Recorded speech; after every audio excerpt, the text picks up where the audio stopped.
Good morning. Good morning. My name is Jason Citron, and I am the co-founder and CEO of Discord.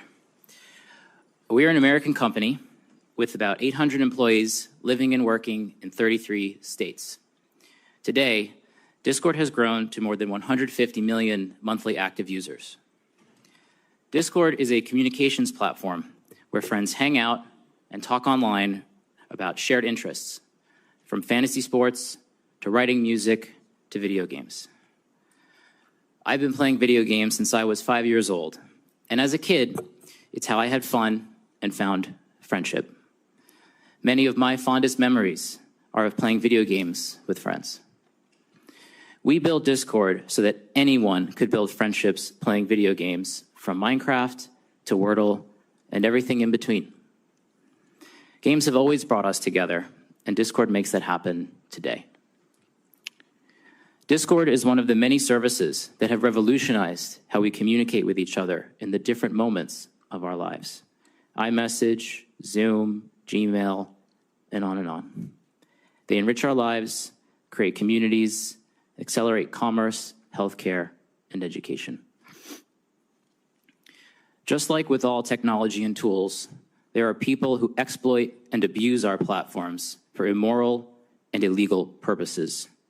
All of us here on the panel today and throughout the tech industry have a solemn and urgent responsibility to ensure that everyone who uses our platforms is protected from these criminals, both online and off. Discord has a special responsibility to do that because a lot of our users are young people. More than 60% of our active users are between the ages of 13 and 24. It's why safety is built into everything we do. It's essential to our mission and our business. And most of all, this is deeply personal. I'm a dad with 2 kids. I want Discord to be a product that they use and love, and I want them to be safe on Discord. I want them to be proud of me for helping to bring this product to the world. That's why I am pleased to be here today to discuss the important topic of the online safety of minors.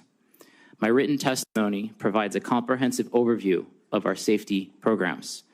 Here are a few examples of how we protect and empower young people. First, we've put our money into safety. The tech sector has a reputation of larger companies buying smaller ones to increase user numbers and boost financial results. But the largest acquisition we've ever made at Discord was a company called Centropy. It didn't help us expand our market share or improve our bottom line.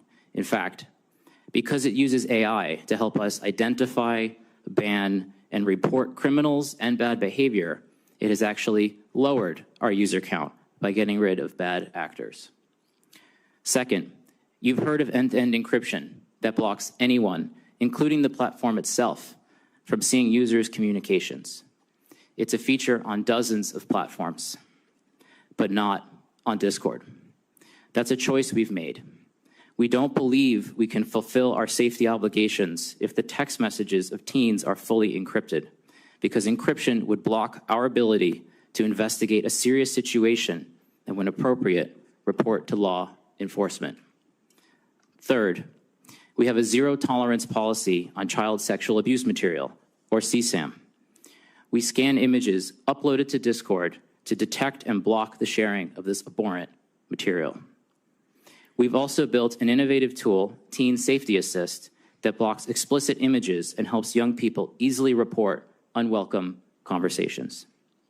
We've also developed a new semantic hashing technology for detecting novel forms of CSAM called CLIP, and we're sharing this technology with other platforms through the Tech Coalition.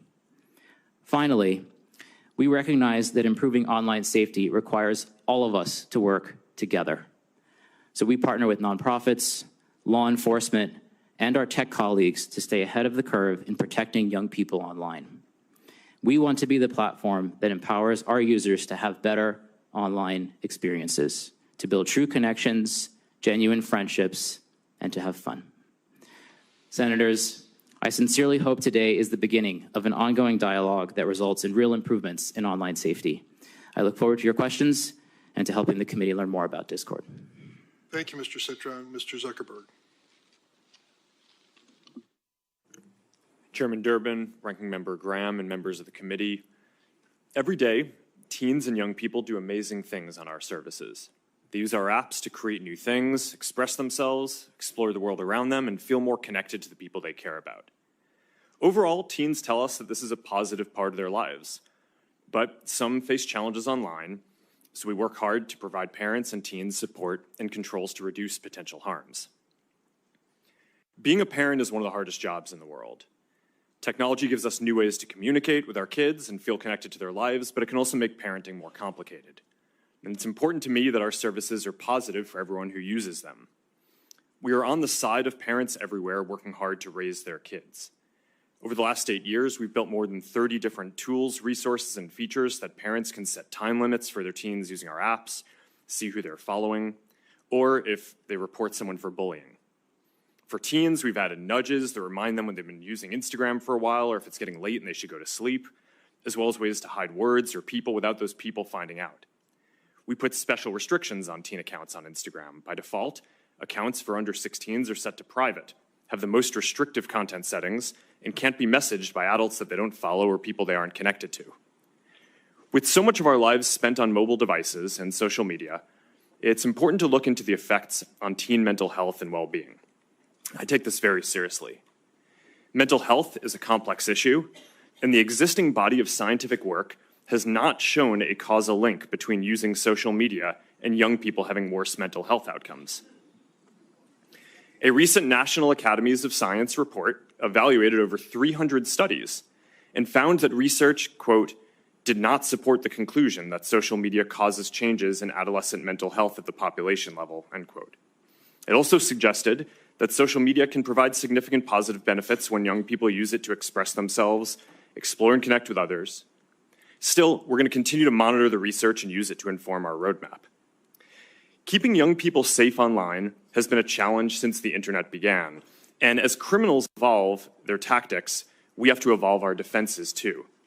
We work closely with law enforcement to find bad actors and help bring them to justice.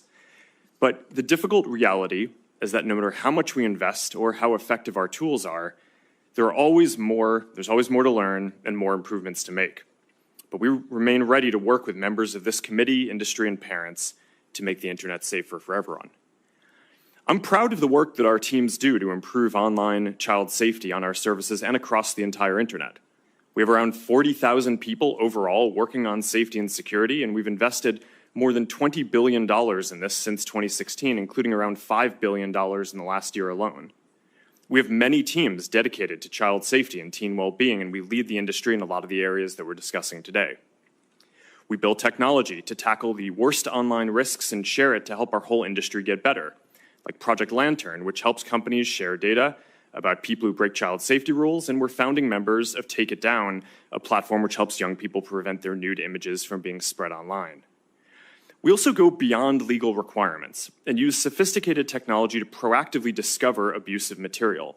And as a result, we find and report more inappropriate content than anyone else in the industry. As the National Center for Missing and Exploited Children put it this week, Meta goes, quote, above and beyond to make sure that there are no portions of their network where this type of activity occurs, end quote. I hope we can have a substantive discussion today that drives improvements across the industry, including legislation that delivers what parents say they want, a clear system for age verification and control over what apps their kids are using. 3 out of 4 parents want App Store age verification, and 4 out of 5 want parental approval of whenever teens download apps. We support this. Parents should have the final say on what apps are appropriate for their children and shouldn't have to upload their ID every time. That's what app stores are for. We also support setting industry standards on age-appropriate content and limiting signals for advertising to teens to age and location and not behavior. At the end of the day, we want everyone who uses our services to have safe and positive experiences. Before I wrap up, I want to recognize the families who are here today who have lost a loved one or lived through some terrible things that no family should have to endure. These issues are important for every parent and every platform. I'm committed to continuing to work in these areas, and I hope we can make progress today. Thank you. Mr. Spiegel.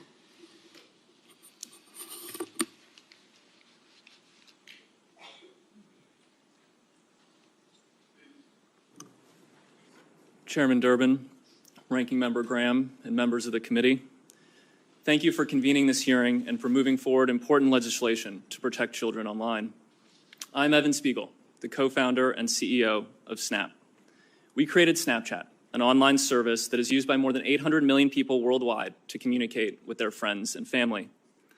I know that many of you have been working to protect children online since before Snapchat was created, and we are grateful for your long-term dedication to this cause and your willingness to work together to help keep our community safe. I want to acknowledge the survivors of online harms and the families who are here today who have suffered the loss of a loved one. Words cannot begin to express the profound sorrow I feel that a service we designed to bring people happiness and joy has been abused to cause harm. I want to be clear that we understand our responsibility to keep our community safe. I also want to recognize the many families who have worked to raise awareness on these issues, pushed for change, and collaborated with lawmakers on important legislation like the Cooper-Davis Act, which can help save lives. I started building Snapchat with my co-founder Bobby Murphy when I was 20 years old. We designed Snapchat to solve some of the problems that we experienced online when we were teenagers. We didn't have an alternative to social media. That meant pictures shared online were permanent, public, and subject to popularity metrics. It didn't feel very good. We built Snapchat differently because we wanted a new way to communicate with our friends that was fast, fun, and private. A picture is worth 1,000 words, so people communicate with images and videos on Snapchat. We don't have public likes or comments when you share your story with friends. Snapchat is private by default, meaning that people need to opt in to add friends and choose who can contact them. When we built Snapchat, we chose to have the images and videos sent through our service delete by default. Unlike prior generations who've enjoyed the privacy afforded by phone calls, which aren't recorded, our generation has benefited from the ability to share moments through Snapchat that may not be picture perfect, but instead convey emotion without permanence. Even though Snapchat messages are deleted by default, we let everyone know that images and videos can be saved by the recipient.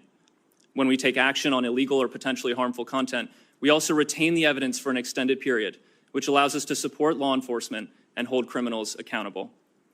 To help prevent the spread of harmful content on Snapchat, we approve the content that is recommended on our service using a combination of automated processes and human review. We apply our content rules consistently and fairly across all accounts. We run samples of our enforcement actions through quality assurance to verify that we are getting it right. We also proactively scan for known child sexual abuse material, drug-related content, and other types of harmful content, remove that content, deactivate and device block offending accounts, preserve the evidence for law enforcement, and report certain content to the relevant authorities for further action. Last year, we made 690,000 reports to the National Center for Missing and Exploited Children, leading to more than 1,000 arrests. We also removed 2.2 million pieces of drug-related content and blocked 705,000 associated accounts. Even with our strict privacy settings, content moderation efforts, proactive detection, and law enforcement collaboration, bad things can still happen when people use online services. That's why we believe that people under the age of 13 are not ready to communicate on Snapchat. We strongly encourage parents to use the device-level parental controls on iPhone and Android. We use them in our own household, and my wife approves every app that our 13-year-old downloads. For parents who want more visibility and control, we built Family Center in Snapchat, where you can view who your teen is talking to, review privacy settings, and set content limits. We have worked for years with members of the committee on legislation like the Kids Online Safety Act and the Cooper-Davis Act, which we are proud to support. I want to encourage broader industry support for legislation protecting children online. No legislation is perfect, but some rules of the road are better than none. Much of the work that we do to protect people that use our service would not be possible without the support of our partners across the industry, government, nonprofit organizations, NGOs, and in particular law enforcement and the first responders who have committed their lives to helping keep people safe. I am profoundly grateful for the extraordinary efforts across our country and around the world to prevent criminals from using online services to perpetrate their crimes. I feel an overwhelming sense of gratitude for the opportunities that this country has afforded me and my family. I feel a deep obligation to give back and to make a positive difference, and I am grateful to be here today as part of this vitally important democratic process. Members of the committee, I give you my commitment that we will be part of the solution for online safety. We will be honest about our shortcomings, and we will work continuously to improve. Thank you, and I look forward to answering your questions. Thank you, Mr. Spiegel. Mr. Chu. Chair Durbin, Ranking Member Graham, and members of the committee, I appreciate the opportunity to appear before you today. My name is Shou Chu, and I'm the CEO of TikTok, an online community of more than 1 billion people worldwide, including well over 170 million Americans who use our app every month to create, to share, and to discover. Now, although the average age on TikTok in the US is over 30, we recognize that special safeguards are required to protect minors, and especially when it comes to combating all forms of CSAM. As a father of 3 young children myself, I know that the issues that we're discussing today are horrific and the nightmare of every parent. I am proud of our efforts to address the threats to young people online, from a commitment to protecting them to our industry-leading policies, use of innovative technology, and significant ongoing investments in trust and safety to achieve this goal.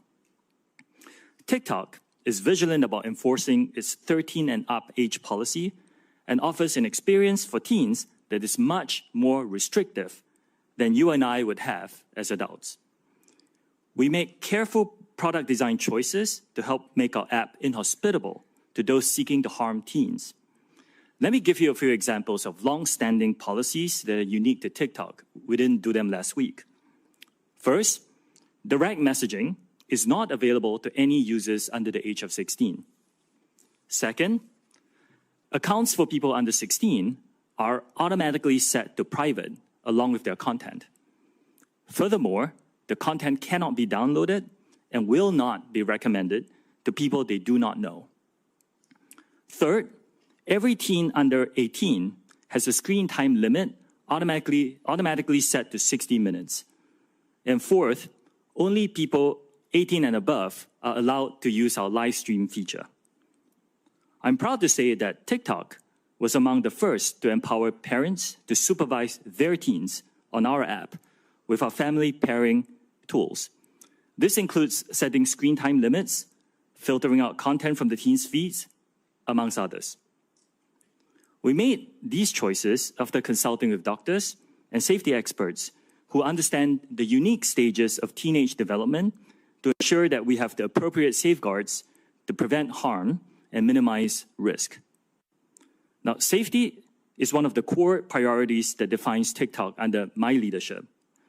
We currently have more than 40,000 trust and safety professionals working to protect our community globally. And we expect to invest more than $2 billion in trust and safety efforts this year alone, with a significant part of that in our US operations.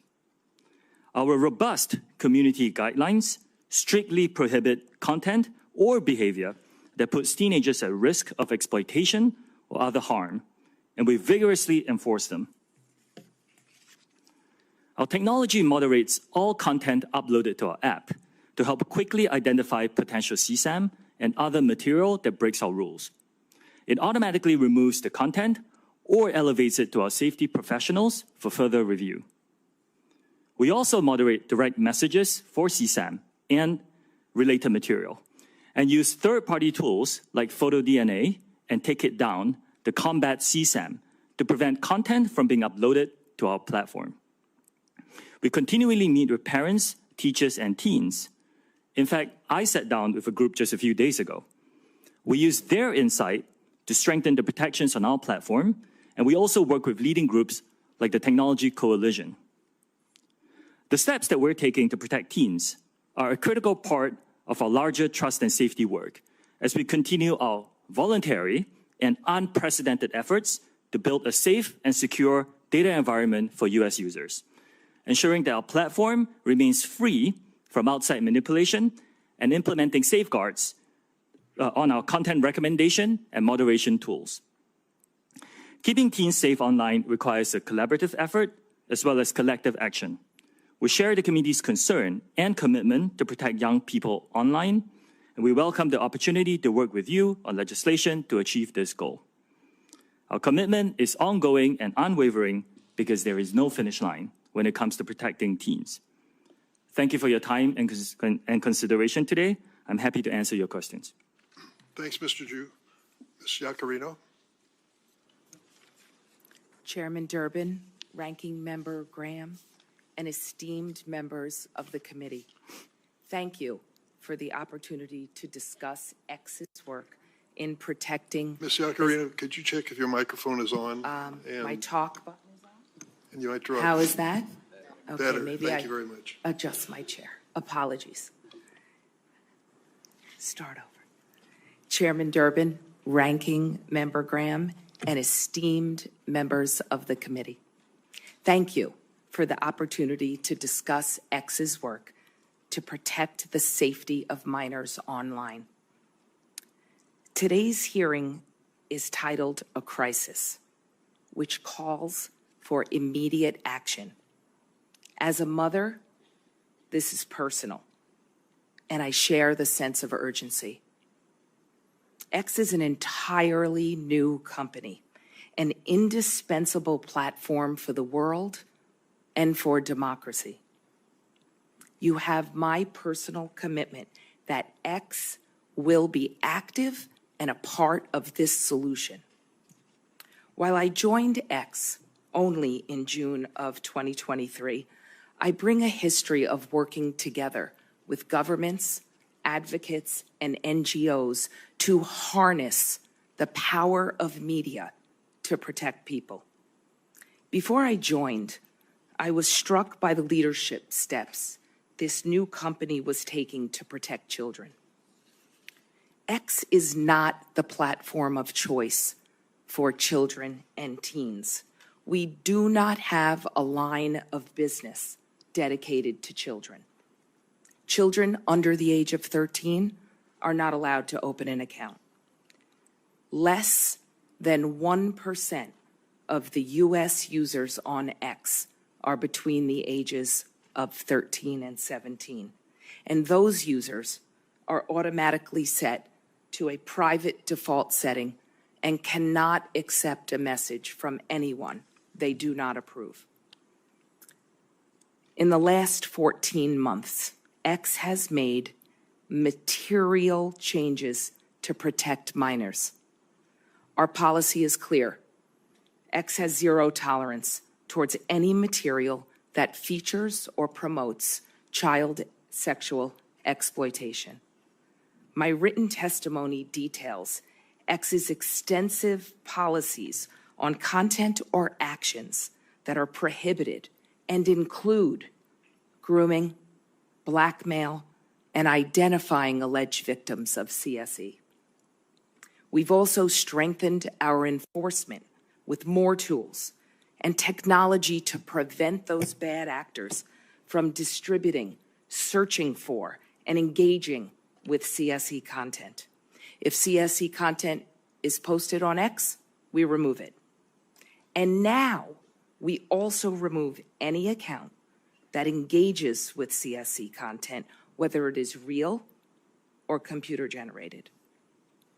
Last year, X suspended 12.4 million accounts for violating our CSE policies. This is up from 2.3 million accounts that were removed by Twitter in 2022. In 2023, 850,000 reports were sent to NCMEC, including our first ever auto-generated report.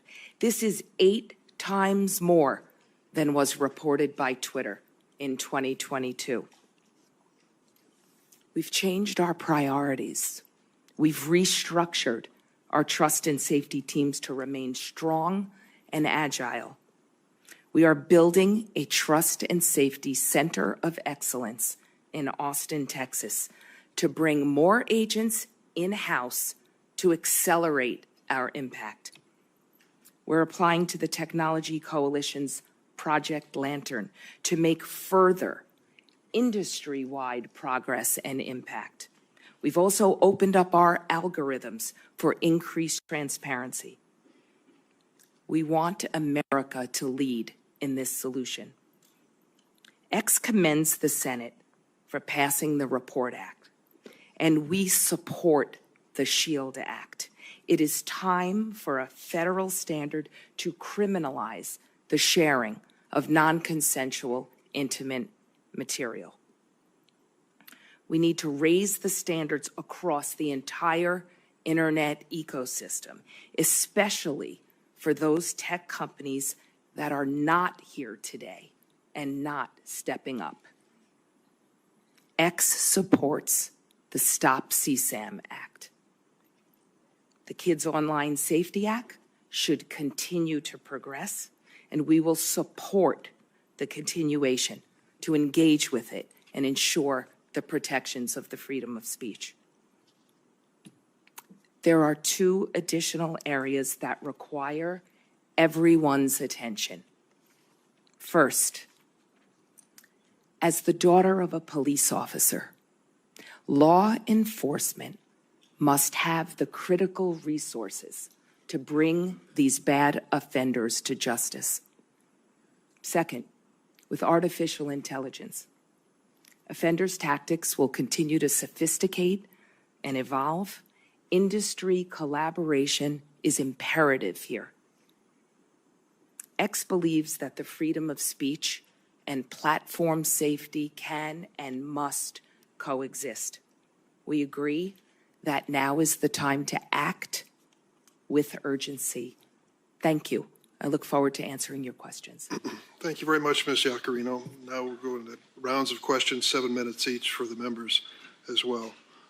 I would like to make note of your testimony, Ms. Iaccarino. I believe you are the first social media company to publicly endorse the CSAM Act. It is our honor, Chairman. That is progress, my friends. Thank you for doing that. I'm still going to be asking some probing questions, but let me get down to the bottom line here. I'm going to focus on my legislation on CSAM. What it says is civil liability if you intentionally or knowingly host or store child sexual abuse materials or make child sex abuse materials available. Secondly, intentionally or knowingly promote or aid and abet a violation of child sexual exploitation laws. Is there anyone here who believes you should not be held civilly liable for that type of conduct? Mr. Citron? Good morning, Chair. We very much believe that this content is disgusting and that there are many things about the Stop CSAM bill that I think are very encouraging, and we very much support adding more resources for the cyber tip line and modernizing that along with giving more resources to NECMEC. I'd be very open to having conversations with you and your team to talk through the details of the bill some more. I sure would like to do that, because if you intentionally or knowingly host or store CSAM, I think you ought to at least be civilly liable. I can't imagine anyone who would disagree with that. Yeah, it's disgusting content. It certainly is. That's why we need you supporting this legislation.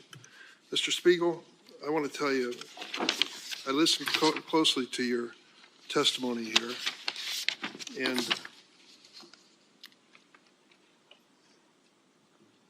it's never been a secret that Snapchat is used to send sexually explicit images. In 2013, early in your company's history, you admitted this in an interview. Do you remember that interview? Senator, I don't recall the specific interview. You said that when you were first trying to get people on the app, you would, quote, go up to the people and be like, hey, you should try this application. You can send disappearing photos. And they would say, oh, for sexting? Do you remember that interview? Senator, when we first created the application, it was actually called Pickaboo, and the idea was around disappearing images. The feedback we received from people using the app is that they were actually using it to communicate. So we changed the name of the application to Snapchat, and we found that people were using it to talk visually. As early as 2017, law enforcement identified Snapchat as the pedophile's go-to sexual exploitation tool. The case of a 12-year-old girl identified in court only as LW shows the danger. Over 2.5 years, a predator sexually groomed her. sending her sexually explicit images and videos over Snapchat. The man admitted that he only used Snapchat with LW and not any other platforms because he, quote, knew the chats would go away. Did you and everyone else at Snap really fail to see that the platform was the perfect tool for sexual predators?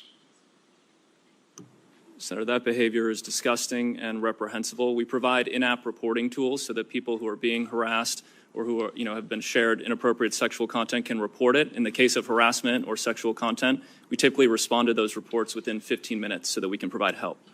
When LW, the victim, sued Snapchat, her case was dismissed under Section 230 of the Communications Decency Act. Do you have any doubt that had Snap faced the prospect of civil liability for facilitating sexual exploitation, the company would have implemented even better safeguards?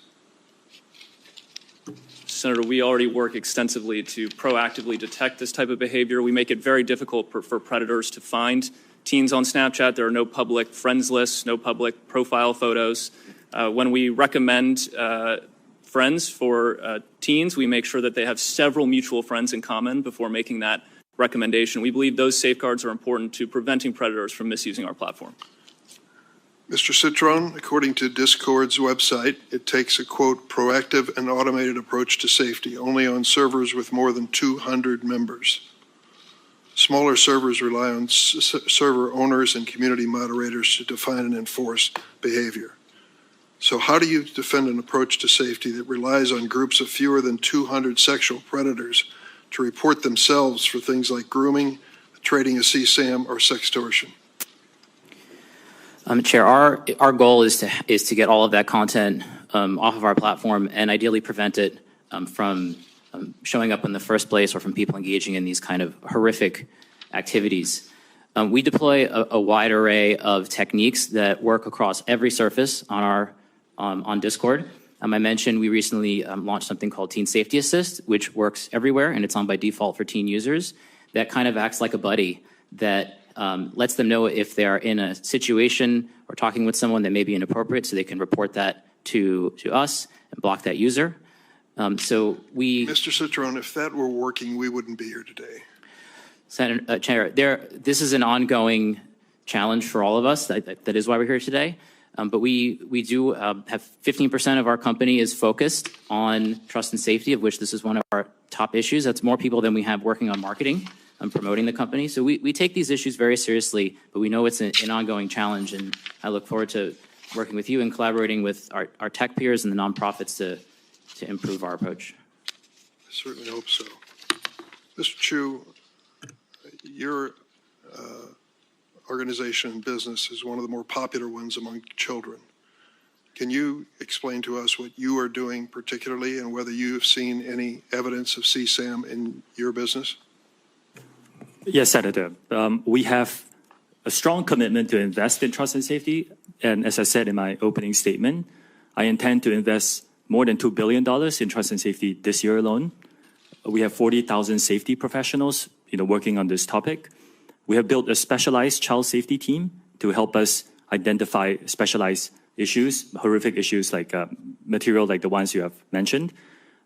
If we identify any on our platform and we proactively do detection, we will remove it and we will report them to NCMEC and other authorities. Why is it TikTok allowing children to be exploited into performing commercialized sex acts? Senator, I respectfully disagree with that characterization. Our live streaming product is not for anyone below the age of 18. We have taken action to identify anyone who violates that, and we will remove them from using that service. At this point, I'm going to turn to my ranking member, Senator Graham. Thank you, Mr. Citron. You said we need to start a discussion. Be honest with you, we've been having this discussion for a very long time. We need to get a result, not a discussion. Do you agree with that? Ranking member, I agree this is an issue that we've also been very focused on since we started our company in 2015, but this is the first time. Are you familiar with the Earn It Act, authored by myself and Senator Blumenthal? A little bit, yes. Okay, or do you support that? Like yes or no? We're not prepared to support it today, but we Okay. believe that Do you section, support the CSAM Act? the Stop CSAM Act, we are not prepared to support today, Okay. but we Do you think there, support the SHIELD Act? we believe that the cyber tip line. Do you and, support it, yes or no? we believe that the cyber tip line and I'll NECMEC. take that to be no. The Project Safe Childhood Act, do you support it? We believe that, I'll take that to be no. The Report Act, do you support it? Ranking Member Graham, we very much look forward to having conversations you. with you and your team. We Well, I want to be look part forward of to the passing a solution. bill that will solve the problem. Do you support removing Section 230 liability protections for social media companies? I believe that Section 230 needs to be updated. It's a very old law. Do you support repealing it so people can sue if they believe they're harmed? I think that Section 230, as written, while it has many downsides, thank has you, enabled thank you, innovation on thank the you, internet, which I think Thank has you. largely been. Thank you very much. So here you are. You got. If you're waiting on these guys to solve the problem, we're going to die waiting. Mr. Zuckerberg,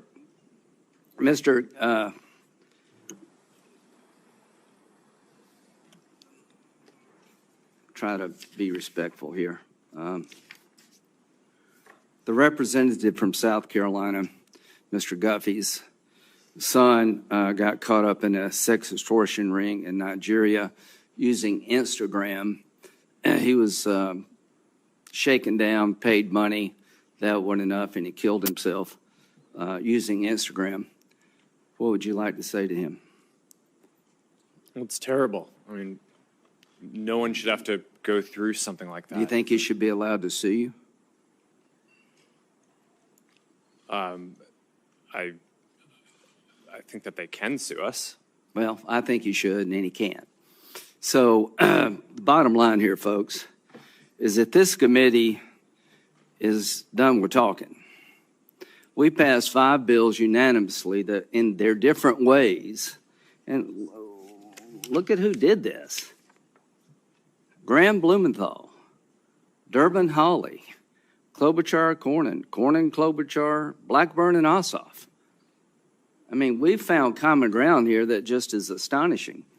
And we've had hearing after hearing, Mr. Chairman, and the bottom line is I've come to conclude, gentlemen, that you're not going to support any of this. Linda, how you say your last name? Yacarino. Do you support the Earn It Act? We strongly support the collaboration to raise industry practices to Do you support the Earn prevent It Act? CSAM. Do you support the Earn It? In English, do you support the Earn It Act? Yes or no? We don't need double speak We here. look forward to supporting and continue our conversations. Okay, so I'll as take you that can as no. see, But you have taken, the reason the Earn It Act's important, you can actually lose your liability protections when children are exploited and you didn't use best business practices. See, the Earn It Act means you have to earn liability protection. You're given it no matter what you do. So to the members of this committee, it is now time to make sure that the people who are holding up the signs can sue on behalf of their loved ones. Nothing will change until the courtroom door is open to victims of social media. $2 billion, Mr. Chu. How much, what percentage is that of what you made last year? Senator, it's a significant and increasing investment. As a private company, we're not You sharing pay our taxes. financials. I mean, 2% is what percent of your revenue? Senator, we're not ready to share our financials in public. Well, I just think $2 billion sounds a lot unless you make $100 billion. So the point is, you know, when you tell us you're going to spend $2 billion, great, but how much do you make? You know, it's all about eyeballs. Well, our goal is to get eyeballs on you. And it's just not about children. I mean, the damage being done. Do you realize, Mr. Chu, that your TikTok representative in Israel resigned yesterday? Yes, I am aware. Okay, and he said, I resigned from TikTok. We're living in a time in which our existence as Jews in Israel, and Israel is under attack and in danger.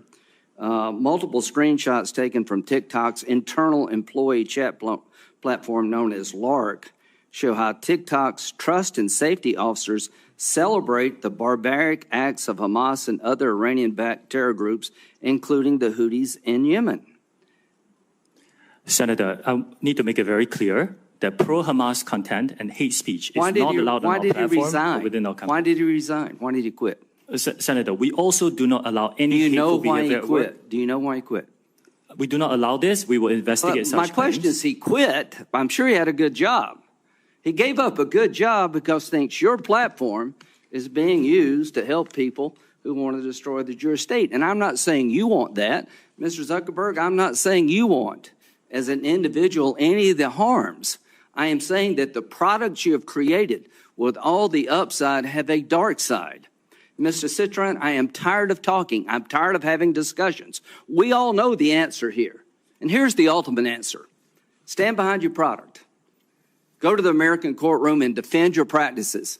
Open up the courthouse door. Until you do that, nothing will change. Until these people can be sued for the damage they're doing, it is all talk. I'm a Republican who believes in free enterprise, but I also believe that every American who's been wronged has to have somebody to go to complain.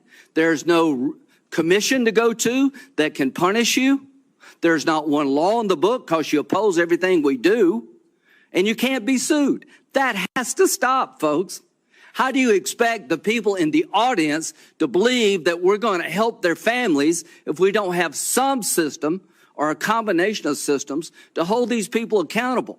Because for all the upside, the dark side is too great to live with. We do not need to live this way as Americans. Thank you, Senator Graham. Senator Klobuchar is next. She's been quite a leader on the subject for quite a long time on the SHIELD Act and with Senator Cornyn on the revenge porn legislation. Senator Klobuchar. Thank you very much, Chairman Durbin, and thank you, Ranking Member Graham, for those words. I couldn't agree more. For too long, we have been seeing the social media companies turn a blind eye when kids have joined these platforms in record numbers.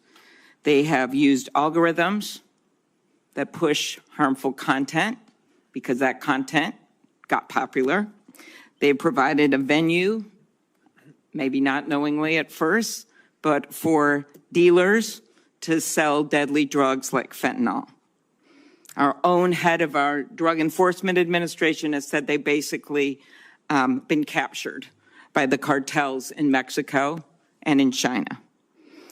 So I strongly support, first of all, the Stop CSAM bill. I agree with Senator Graham that nothing is going to change unless we open up the courtroom doors.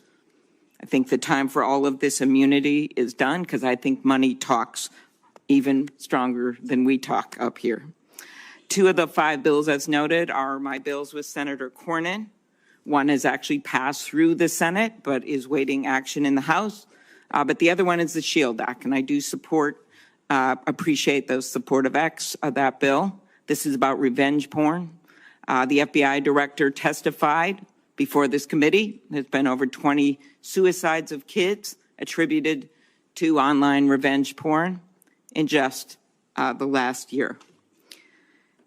But for those parents out there and those families, this is for them about their own child, but it's also about making sure this doesn't happen to other children. I know because I've talked to these parents. Parents like Bridget Noring from Hastings, Minnesota, who is out there today. Bridget lost her teenage son after he took a fentanyl lace pill that he purchased on the internet. Amy Neville is also here.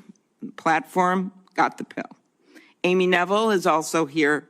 Her son Alexander was only 14 when he died after taking a pill he didn't know was actually fentanyl. We're starting a law enforcement campaign, One Pill Kills in Minnesota, going to the schools with the sheriffs and law enforcement. But the way to stop it is, yes, at the border and at the points of entry, but we know that 30% some of the people that are getting the fentanyl are getting it off the platforms. Meanwhile, social media platforms generated $11 billion in revenue in 2022 from advertising directed at children and teenagers, including nearly $2 billion in ad profits derived from users age 12 and under. When a Boeing plane lost a door in mid-flight several weeks ago, nobody questioned the decision to ground a fleet of over 700 planes. So why aren't we taking the same type of decisive action on the danger of these platforms when we know these kids are dying? We have bills that have passed through this incredibly diverse committee when it comes to our political views, that have passed through this committee, and they should go to the floor. We should do something finally about liability, and then we should turn to some of the other issues that a number of us have worked on when it comes to the charges for app stores and when it comes to some of the monopoly behavior and the self-preferencing. But I'm going to stick with this today. Facts. 1/3 of fentanyl cases investigated over 5 months had direct ties to social media. That's from the DEA. Facts. Between 2012 and 2022, cyber tip line reports of online child sexual exploitation increased from 415,000 to more than 32 million. And as I noted, at least 20 victims committed suicide in sextortation cases. So I'm going to start with that, with you, Mr. Citron. My bill with Senator Cornyn, the SHIELD Act, includes a threat provision that would help protection and accountability for those that are threatened by these predators. Young kids get a picture, send it in, think they got a new girlfriend or a new boyfriend, ruins their life, or they think it's going to be ruined, and they kill themselves. So could you tell me why you're not supporting the SHIELD Act? Senator, we think it's very important that teens have a safe experience on our platforms. I think that the portion to strengthen law enforcement's ability to investigate crimes against children and hold bad actors accountable is so are you holding open that you may support it?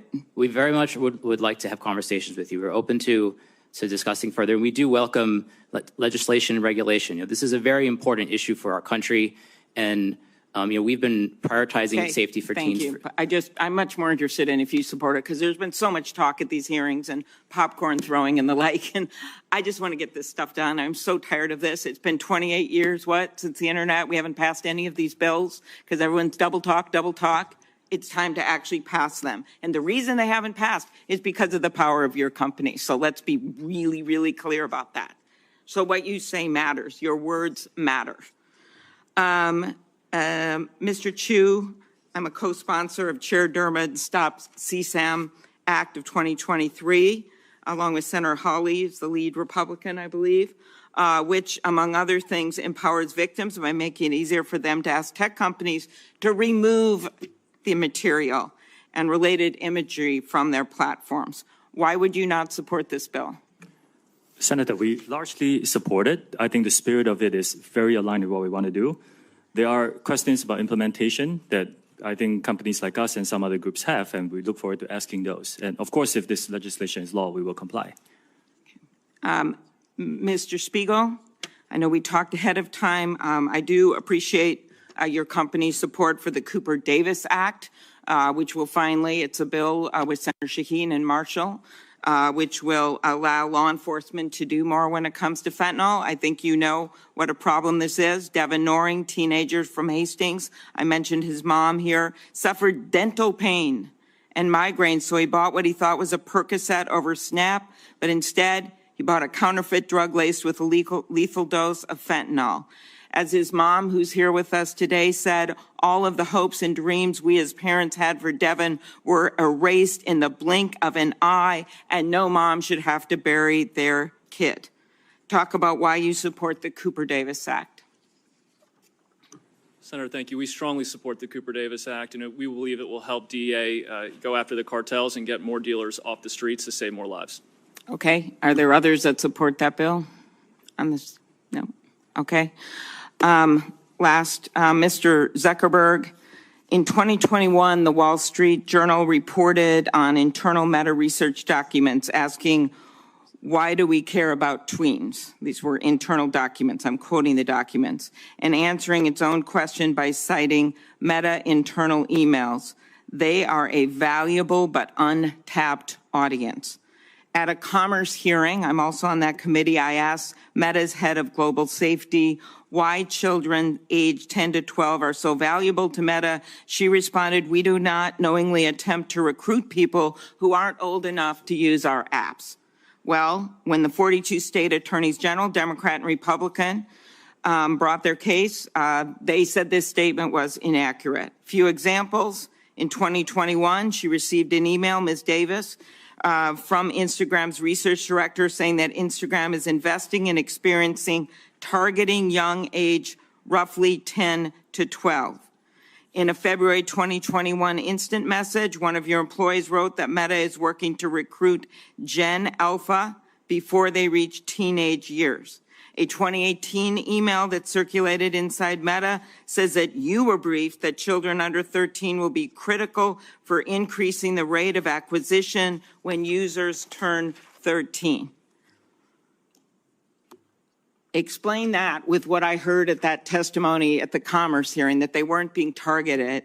And I just ask again, as the other witnesses were asked, why your company does not support the Stop CSAM Act or the SHIELD Act. Sure, Senator. I'm happy to talk to both of those. We had discussions internally about whether we should build a kids version of Instagram, like the kids versions of YouTube and other services. We haven't actually moved forward with that, and we currently have no plans to do so. So I can't speak directly to the exact emails that you cited, but it sounds to me like they were deliberations around a project that people internally thought was important and we didn't end up moving forward with. Okay, and the bills, what are you going to say about the two bills? Sure. So overall, I mean, my position on the bills is I agree with the goal of all of them. There are most things that I agree with within them. There are specific things that I would probably do differently. We also have our own legislative proposal for what we think would be most effective in terms of helping the internet in the various companies give parents control over the experience. So I'm happy to go into the detail on any one of them, but ultimately, I mean, I think that this I think these parents will tell you that this stuff hasn't worked to just give parents control. They don't know what to do. It's very, very hard, and that's why we are coming up with other solutions that we think are much more helpful to law enforcement, but also this idea of finally getting something going on liability. Because I just believe with all the resources you have, that you actually would be able to do more than you're doing, or these parents would be sitting behind you right now in this Senate hearing room. Thank you, Senator Senator, Klobuchar. can I speak to that? Or do you want me to come back later? Yeah. Please, go ahead. I don't think that parents should have to upload an ID or prove that they're the parent of a child in every single app that their children use. I think the right place to do this, and a place where it would be actually very easy for it to work, is within the app stores themselves, where my understanding is Apple and Google already, or at least Apple, already requires parental consent when a child does a payment with an app. So it should be pretty trivial to pass a law that requires them to make it so that parents have control anytime a child downloads an app and offers consent of that. And the research that we've done shows that the vast majority of parents want that.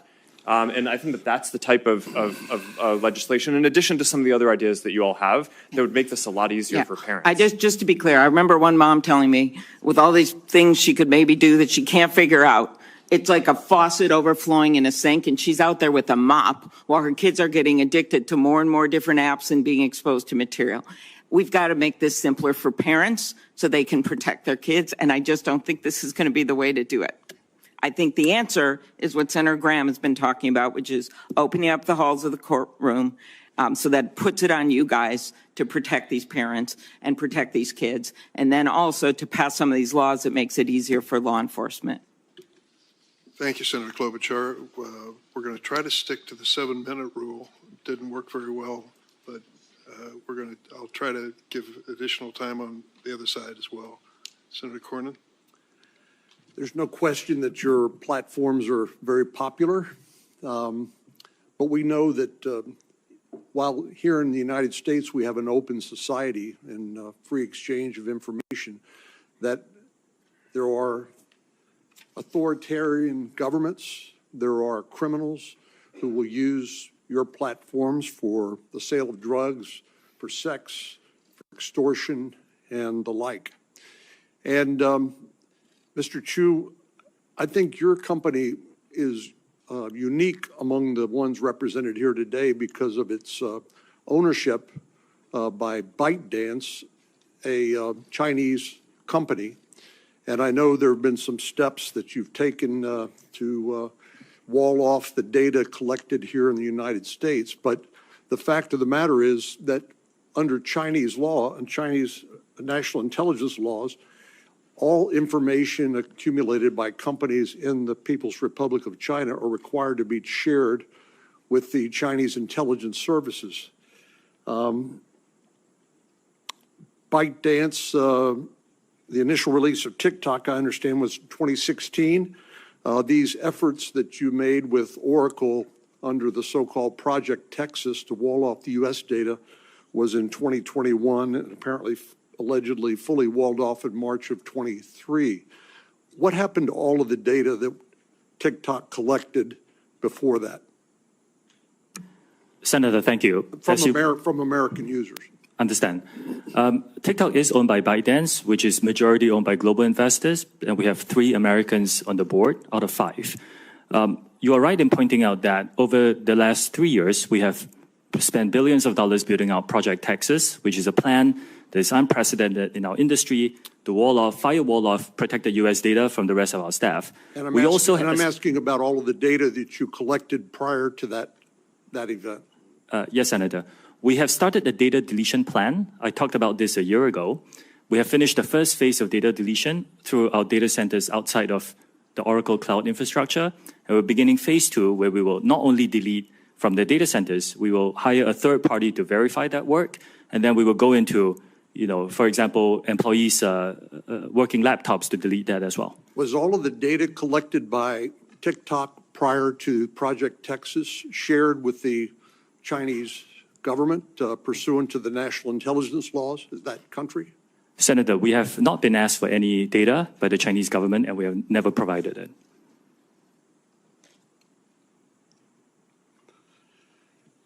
Your company is unique again among the ones represented here today because you're currently undergoing review by the Committee on Foreign Investment in the United States. Is that correct?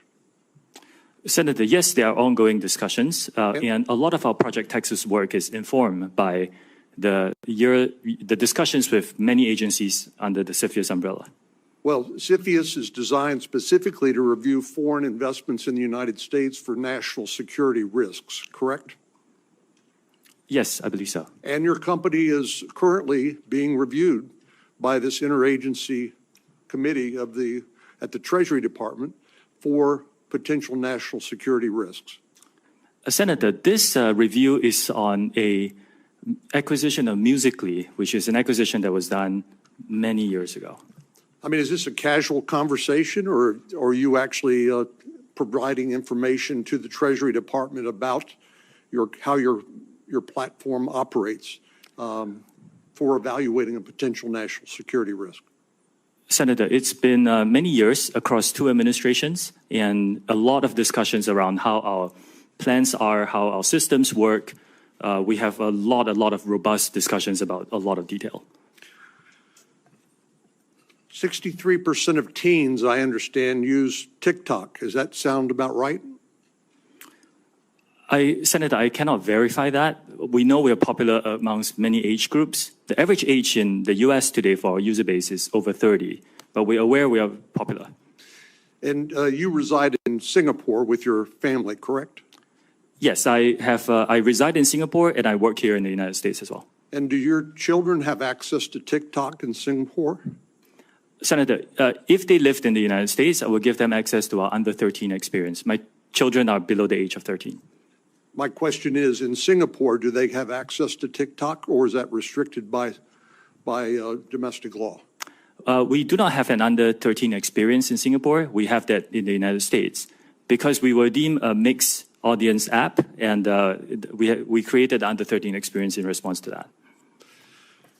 A Wall Street Journal article published yesterday directly contradicts what your company has stated publicly. According to the journal, employees under the Project Texas say that U.S. user data including user emails, birth date, IP addresses, continue to be shared with ByteDance staff, again, owned by a Chinese company. Do you dispute that? Yes, Senator. There are many things about that article. They are inaccurate. Where it gets right is that this is a voluntary project that we built. We spent billions of dollars. There are thousands of employees involved, and it's very difficult because it's unprecedented. Why is it important that the data collected from U.S. users be stored in the United States? Senator, this was a project we built in response to some of the concerns that were raised by members of this committee and others. And that was because of concerns that the data that was stored in China could be accessed by the Chinese Communist Party according to the national intelligence laws, correct? Senator, we are not the only company that does business, that has Chinese employees, for example. We're not even the only company in this room that hires Chinese nationals. But in order to address some of these concerns, we have moved the data into the Oracle Cloud infrastructure. We built a 2,000-person team to oversee the management of the data based here. We walled it off from the rest of the organization. And then we open it up to third parties like Oracle, and we will onboard others to give them third-party validation. This is unprecedented access. I think we are unique in taking even more steps to protect user data in the United States. Well, you've disputed the Wall Street Journal story published yesterday. Are you going to conduct any sort of investigation to see whether there's any truth to the allegations made in the article, or are you just going to dismiss them outright? We're not going to dismiss them. So we have ongoing security inspections, not only by our own personnel, but also by third parties to ensure that the system is rigorous and robust. No system that any one of us can build is perfect. But what we need to do is to make sure that we are always improving it and testing it against bad people who may try to bypass it. And if anyone breaks our policies within our organization, we will take disciplinary action against them. Thanks, Senator Cornyn. Senator Coons. Thank you, Chairman Durbin. First, I'd like to start by thanking all the families that are here today, all the parents who are here because of a child they have lost, all the families that are here because you want us to see you and to know your concern. You have contacted each of us in our offices expressing your grief, your loss, your passion, and your concern. And the audience that is watching can't see this. They can see you, the witnesses from the companies, but this room is packed as far as the eye can see. And when this hearing began, many of you picked up and held pictures of your beloved and lost children. I benefit from and participate in social media, as do many members of the committee and our nation and our world. There are now a majority of people on earth participating in and in many ways benefiting from one of the platforms you have launched or you lead or you represent. And we have to recognize there are some real positives to social media. It has transformed modern life, but it has also had huge impacts on families, on children, on nations. And there's a whole series of bills championed by members of this committee that tries to deal with the trafficking in illicit drugs, the trafficking in illicit child sexual material, the things that are facilitated on your platforms that may lead to self-harm or suicide. So we've heard from several of the leaders on this committee, the chair and ranking and very talented and experienced senators. The frame that we are looking at this is consumer protection. When there is some new technology, we put in place regulations to make sure that it is not overly harmful. As my friend Senator Klobuchar pointed out, one door flew off of one plane, no one was hurt. And yet the entire Boeing fleet of that type of plane was grounded, and a federal fit-for-purpose agency did an immediate safety review. I'm going to point not to the other pieces of legislation that I think are urgent that we take up and pass, but to the core question of transparency. If you're a company manufacturing a product that is allegedly addictive and harmful, one of the first things we look to is safety information. We try to give our constituents, our consumers, warnings, labels that help them understand what are the consequences of this product and how to use it safely or not. As you've heard pointedly from some of my colleagues, if you sell an addictive, defective, harmful product in this country in violation of regulations and warnings, you get sued.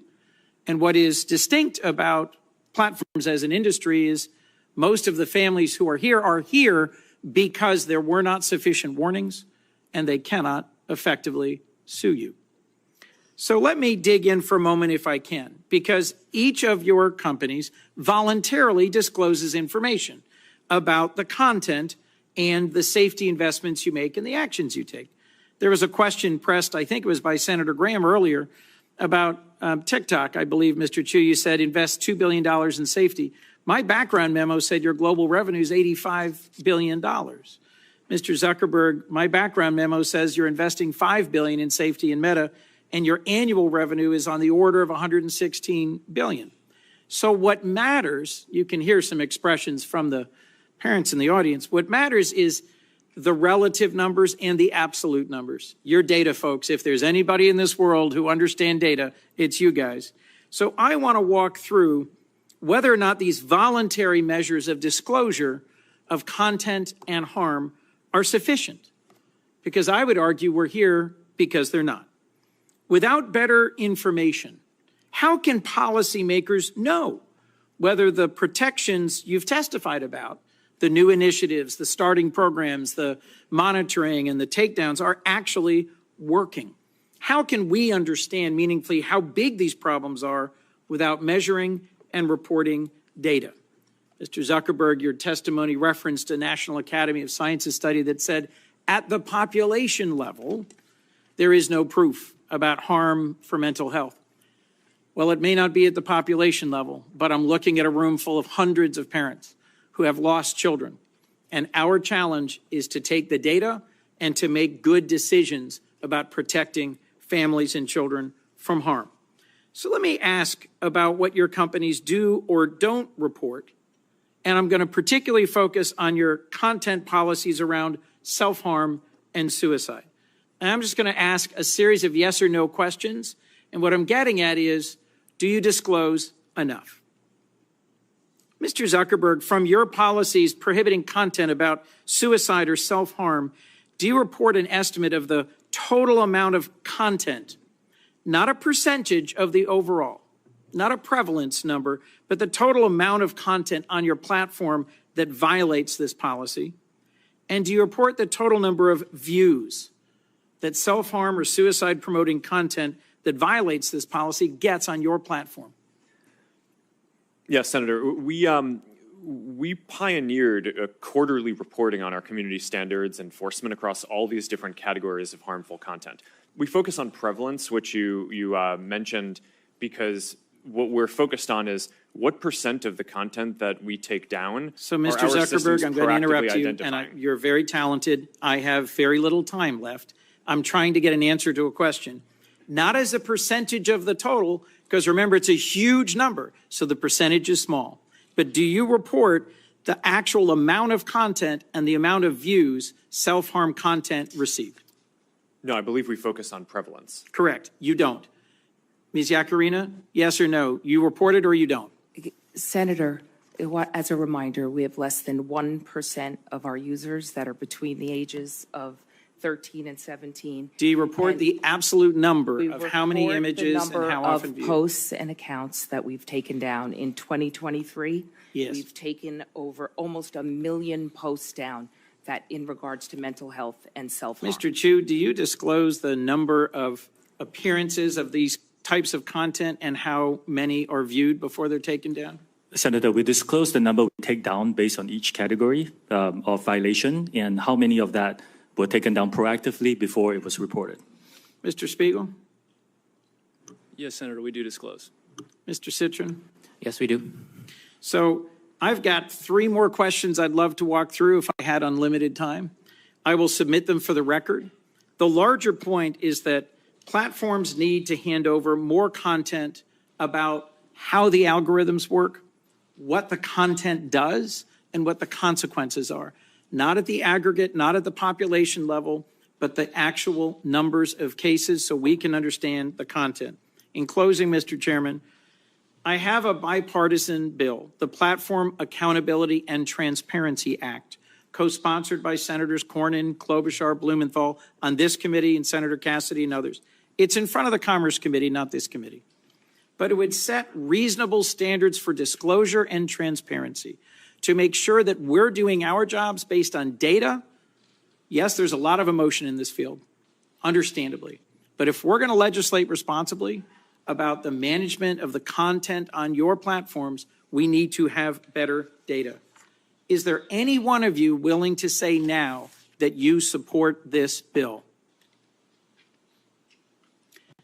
Mr. Chairman, let the record reflect a yawning silence from the leaders of the social media platforms. Thank you. Thanks, Senator Coons. We're on the first of two roll calls. And so please understand if some of the members leave and come back, it's no disrespect. They're doing their job. Senator Lee. Thank you, Mr. Chairman. Tragically, survivors of sexual abuse are often repeatedly victimized and re-victimized over and over and over again by having non-consensual images of themselves on social media platforms. There's a NCMEC study that pointed out there was one instance of CSAM that reappeared more than 490,000 times after it had been reported. So we need tools in order to deal with this. We need, frankly, laws in order to mandate standards so that this doesn't happen, so that we have a systematic way of getting rid of this stuff. Because there is literally no plausible justification, no way of defending this. One tool, one that I think would be particularly effective, is a bill that I'll be introducing later today, and I invite all my committee members to join me. It's called the PROTECT Act. The PROTECT Act would, in pertinent part, require websites to verify age and verify that they've received consent of any and all individuals appearing on their site in pornographic images. And it would also require platforms to have meaningful processes for an individual seeking to have images of him or herself removed in a timely manner. Ms. Iacarino, based on your understanding of existing law, what might it take for a person to have those images removed, say from X? Senator Lee, thank you.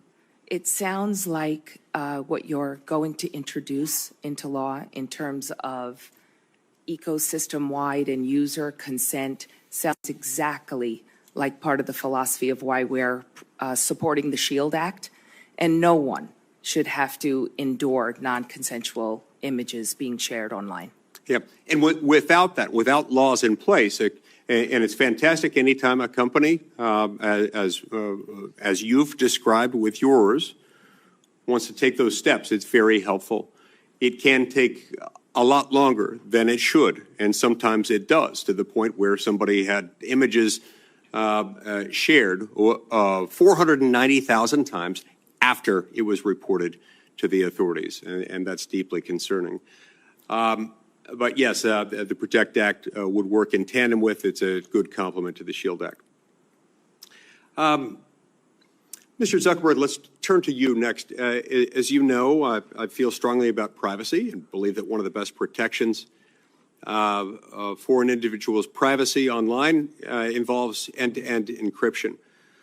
We also know that a great deal of grooming and sharing of CSAM happens to occur on end-to-end encrypted systems.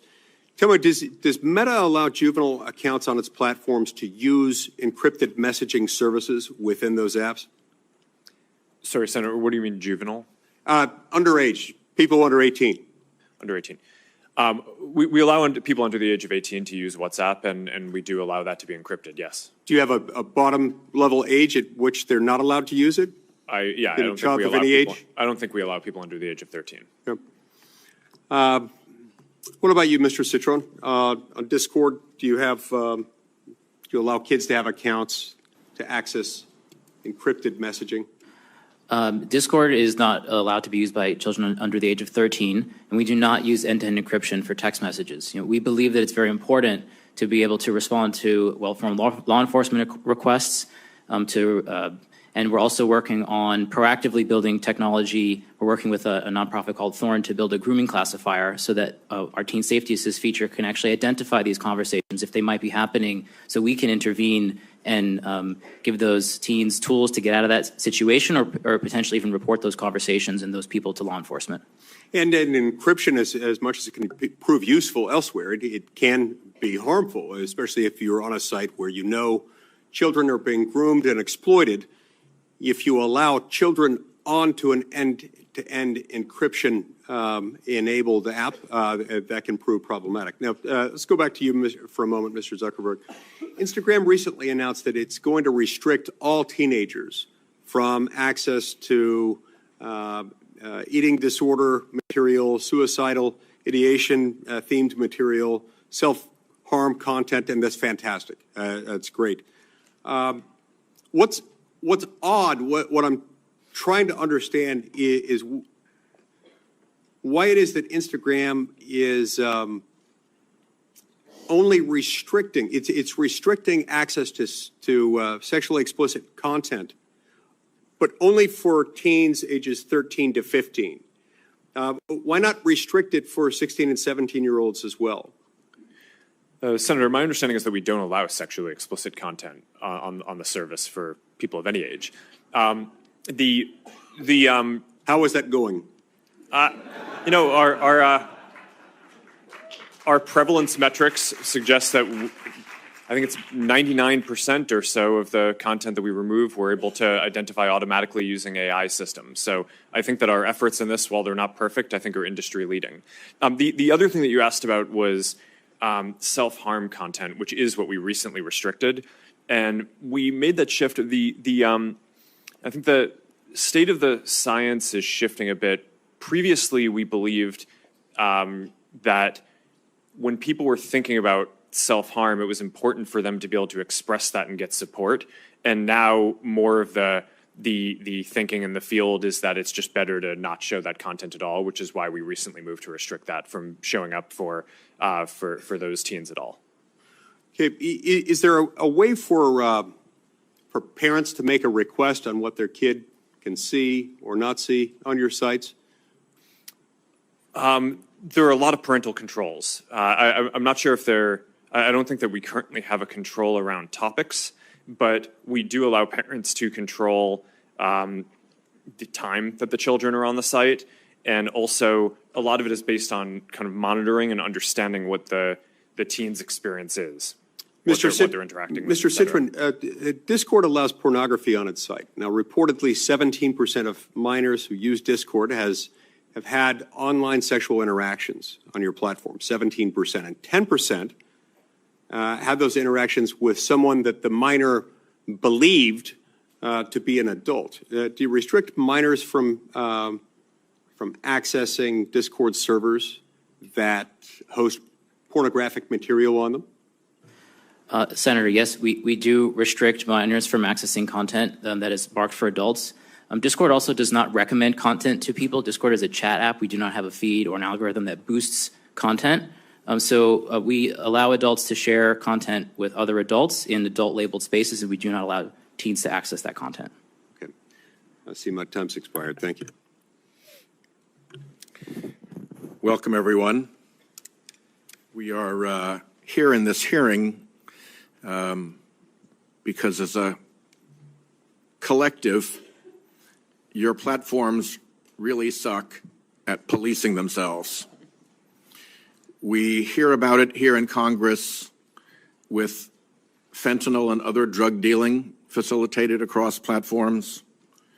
We see it and hear about it here in Congress with harassment and bullying that takes place across your platforms. We see it and hear about it here in Congress with respect to child pornography, sexploitation, and blackmail, and we are sick of it. It seems to me that there is a problem with accountability because these conditions continue to persist. in my view, Section 230, which provides immunity from lawsuit, is a very significant part of that problem. If you look at where bullies have been brought to heel recently, whether it's Dominion finally getting justice against Fox News after a long campaign to try to discredit the election equipment manufacturer, or whether it's the moms and dads of the Sandy Hook victims finally getting justice against InfoWars and its campaign of trying to get people to believe that the massacre of their children was a fake put on by them, or even now, more recently, with a writer getting a very significant judgment against Donald Trump after years of bullying and defamation. An honest courtroom has proven to be the place where these things get sorted out. And I'll just describe one case, if I may. It's called Doe versus Twitter. The plaintiff in that case was blackmailed in 2017 for sexually explicit photos and videos of himself, then aged 13 to 14. A compilation video of multiple CSAM videos surfaced on Twitter in 2019. A concerned citizen reported that video on December 25th, 2019, Christmas Day. Twitter took no action. The plaintiff, then a minor in high school in 2019, became aware of this video from his classmates in January of 2020.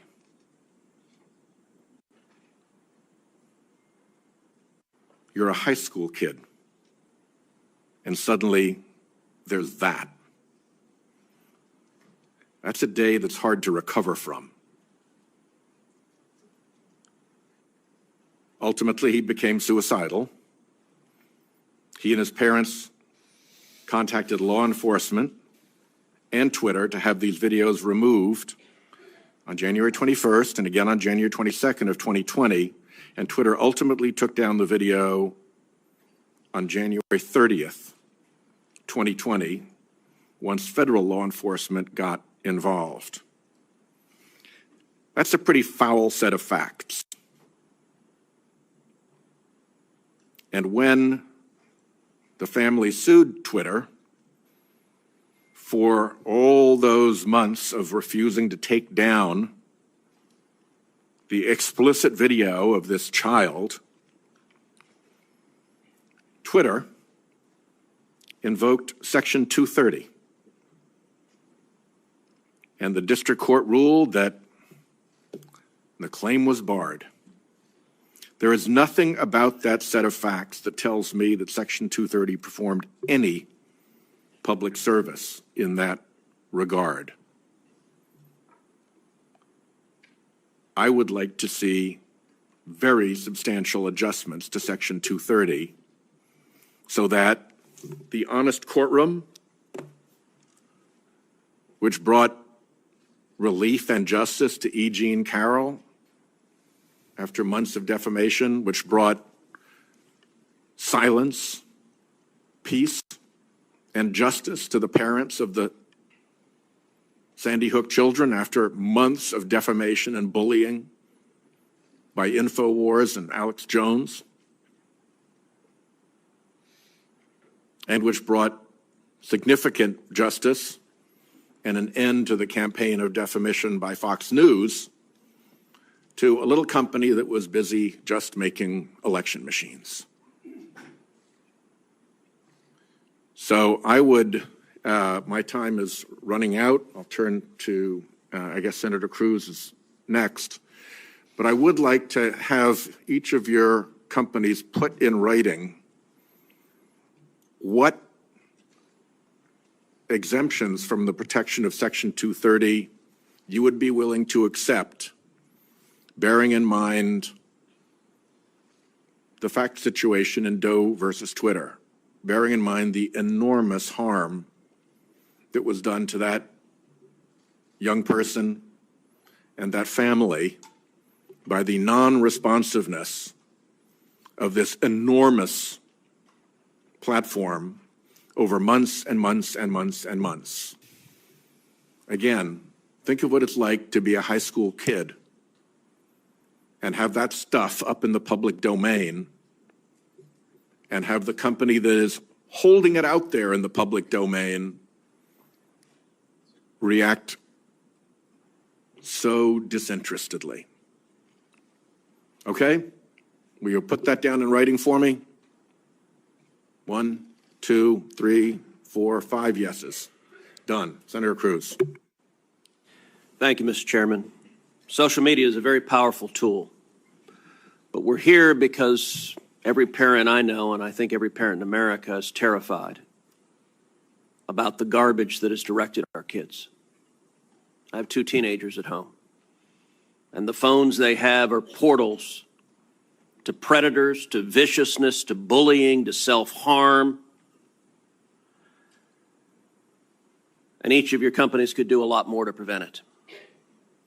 Mr. Zuckerberg, in June of 2023, the Wall Street Journal reported that Instagram's recommendation systems were actively connecting pedophiles to accounts that were advertising the sale of child sexual abuse material.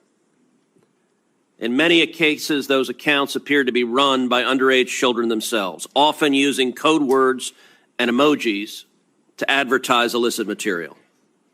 In other cases, the accounts included indicia that the victim was being sex trafficked. Now, I know that Instagram has a team that works to prevent the abuse and exploitation of children online.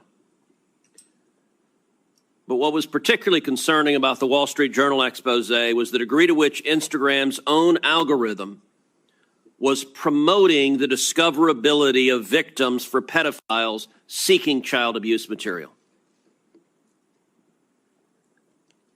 In other words, this material wasn't just living on the dark corners of Instagram. Instagram was helping pedophiles find it by promoting graphic hashtags, including hashtag pedwhore and hashtag preteen sex, to potential buyers. Instagram also displayed the following warning screen to individuals who were searching for child abuse material. These results may contain images of child sexual abuse. And then you gave users 2 choices. Get resources or see results anyway. Mr. Zuckerberg, what the hell were you thinking? All right, Senator.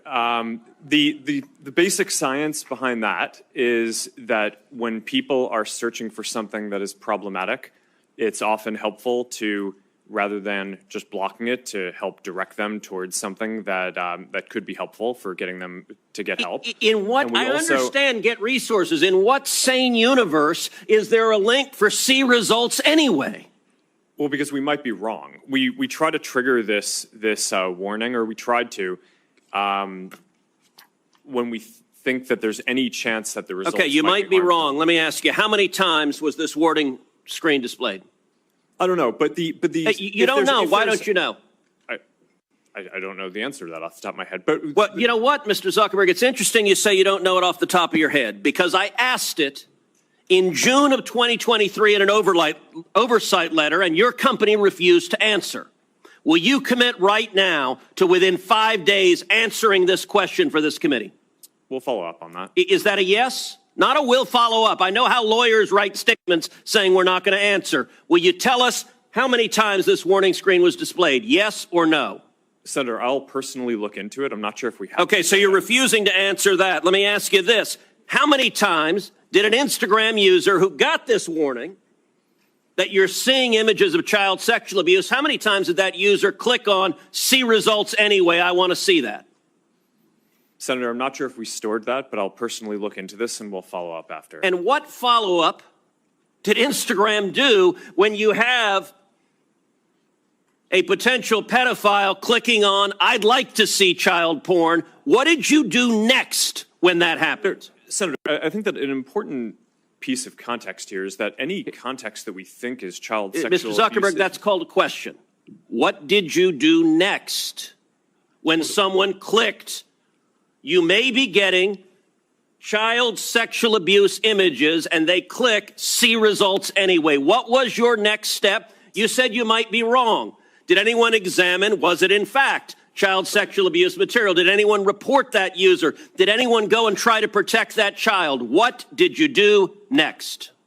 Senator, we take down anything that we think is sexual abuse material on the service, and we do. Did anyone verify whether it was in fact child sexual abuse material? Senator, I don't know if every single search result we're following up on, but did you report the people who wanted it? Senator, do you want me to answer your question? Yeah, I want you to answer the question I'm asking. Did you report the people who click see results anyway? That's probably one of the factors that we use in reporting. And in general, I mean, we've reported more people and done more reports like this to NCMEC, the National Center of Missing and Exploited Children, than any other company in the industry. We proactively go out of our way across our services to do this and have made, I think it's more than 26 million reports, which is more than the whole rest of the industry combined. So, Mr. Zuckerberg, your company and every social media company needs to do much more to protect children. All right, Mr. Chu, in the next couple of minutes I have, I want to turn to you. Are you familiar with China's 2017 national intelligence law, which states, quote, all organizations and citizens shall support, assist, and cooperate with national intelligence efforts in accordance with the law and shall protect national intelligence work secrets they are aware of? Yes, I'm familiar with this. TikTok is owned by ByteDance. Is ByteDance subject to the law? For the Chinese businesses that ByteDance owns, yes, it will be subject to this, but TikTok is not available in mainland China. And Senator, as we talked about in your office, we built Project Texas to put this out of reach. So ByteDance is subject to the law. Now, under this law, which says shall protect national intelligence work secrets they are aware of, it compels people subject to the law to lie, to protect those secrets. Is that correct? I cannot comment on that. What I said again is that we have because you have to protect those secrets? No, Senator, TikTok is not available in mainland China. We have moved the data into an American cloud infrastructure. TikTok is controlled by ByteDance, which is subject to this law. Now, you said earlier, and I wrote this down, we have not been asked for any data by the Chinese government, and we have never provided it. I'm going to tell you, and I told this when you and I met last week in my office, I do not believe you. And I'll tell you, the American people don't either. If you look at what is on TikTok in China, you are promoting to kids science and math videos, educational videos, and you limit the amount of time kids can be on TikTok. In the United States, you are promoting to kids self-harm videos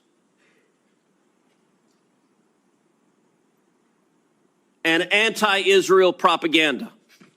Why is there such a dramatic difference? Senator, that is just not accurate. There's not a difference between what kids see in China and what kids see here? Senator, TikTok is not available in China. It's a separate experience there. What I'm saying is... But you have a company that is essentially the same, except it promotes beneficial materials instead of harmful materials. That is not true. We have a lot of science and math content here on TikTok. There's so much of it. Created a STEM feed for 100 billion views. Let me point to this, Mr. Chu. There was a report recently that compared hashtags on Instagram to hashtags on TikTok. And what trended, and the differences were striking. So, for something like hashtag Taylor Swift or hashtag Trump, researchers found roughly 2 Instagram posts for every one on TikTok. That's not a dramatic difference.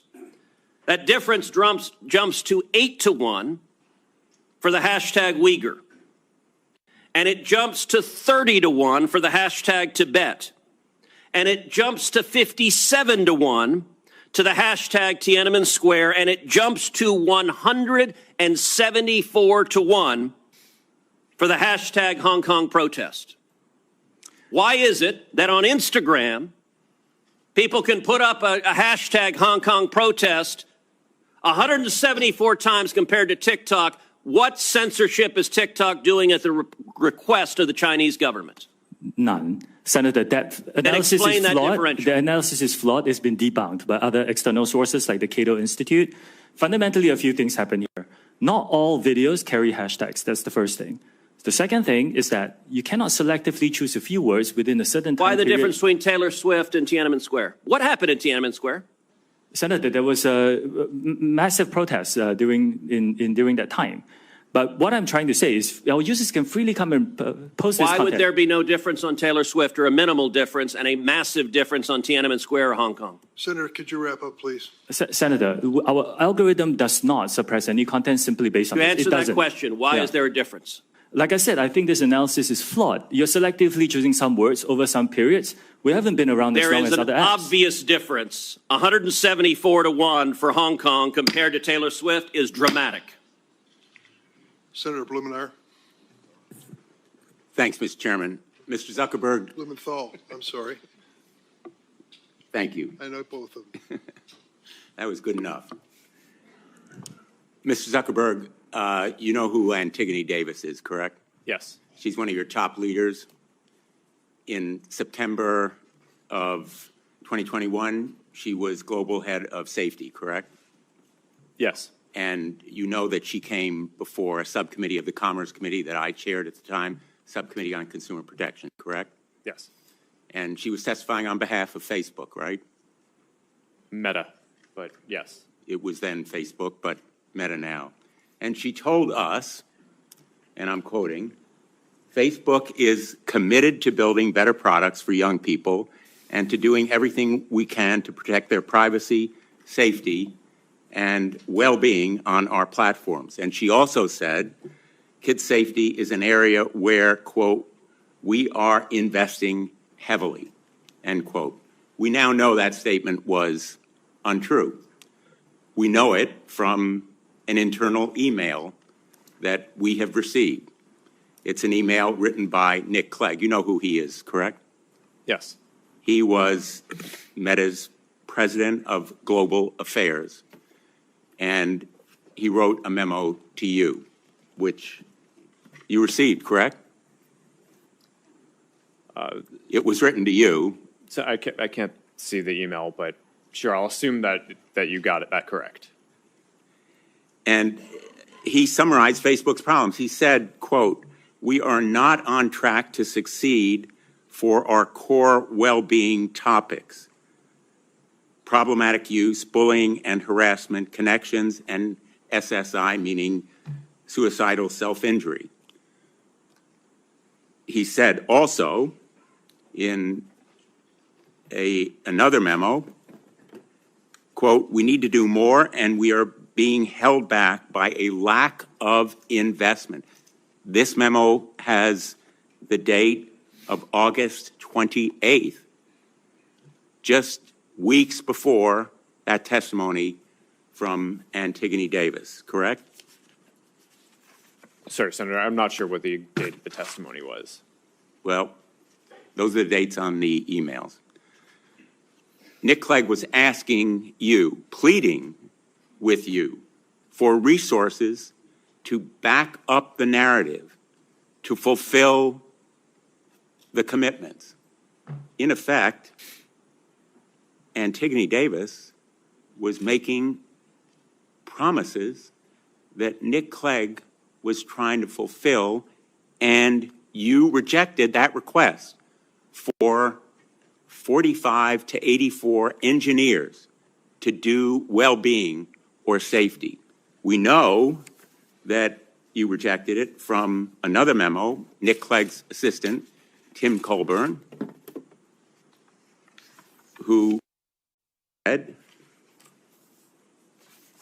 Nick did email Mark, referring to that earlier email, to emphasize his support for the package, but it lost out to the various other pressures and priorities. we've done a calculation that those potentially 84 engineers would have cost Meta about $50 million in a quarter when it earned $9.2 billion. And yet it failed to make that commitment in real terms, and you rejected that request because of other pressures and priorities. That is an example from your own internal document of failing to act, and it is the reason why we can no longer trust Meta and, frankly, any of the other social media to, in effect, grade their own homework. The public, and particularly the parents in this room, know that we can no longer rely on social media to provide the kind of safeguards that children and parents deserve. And that is the reason why passing the Kids Online Safety Act is so critically important. Mr. Zuckerberg, do you believe that you have a constitutional right to lie to Congress? Senator, no, but I mean, well, let me just clarify for you. I mean, I'd like the opportunity let to me just clarify for you.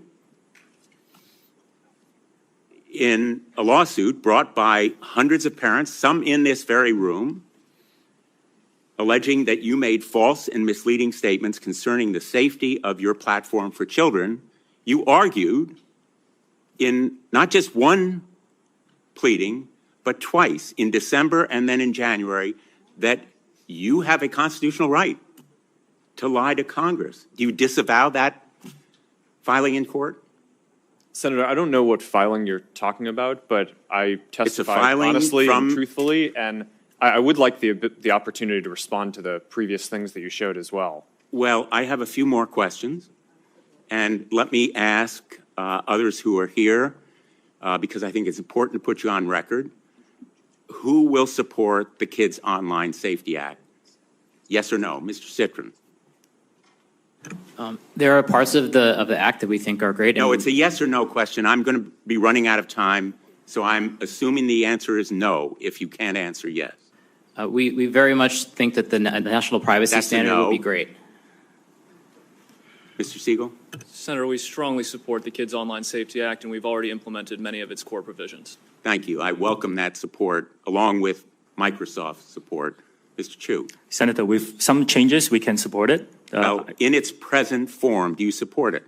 Yes or no? We are aware that some groups have raised some concerns. It's important to understand I'll take that as a no. Ms. Yaccarino. Senator, we support COSA and will continue to make sure that it accelerates and make sure it continues to offer community for teens that are seeking that voice. Mr. Zuckerberg. Senator, we support the age-appropriate content standards, but would have some suggestions yes or no, on how to Mr. implement Zuckerberg. Do you support the Kids Online Safety Act? Senator, it's a measure these are that is nuanced public, things. And I'm just asking whether you'll support it or not. These are nuanced things. I think that the basic spirit is right. I think the basic ideas in it are right, and there are some ideas that I would debate how to best implement them. Unfortunately, I don't think we can count on social media as a group or big tech to support this measure. And in the past, we know it's been opposed by armies of lawyers and lobbyists. We're prepared for this fight. But I am very, very glad that we have parents here, because tomorrow we're going to have an advocacy day. And the folks who really count, the people in this room who support this measure, are going to be going to their representatives and their senators, and their voices and faces are going to make a difference. Senator Schumer has committed that he will work with me to bring this bill to a vote, and then we will have real protection for children and parents online. Thank you, Mr. Chairman. Thank you, Senator Blumenthal. We have a vote on, as Senator Cotton, have you voted on and Senator Hawley, you haven't voted yet? You're next. And I don't know how long the vote will be open, but I'll turn over to you. Thank you, Mr. Chairman. Mr. Zuckerberg, let me start with you. Did I hear you say in your opening statement that there's no link between mental health and social media use?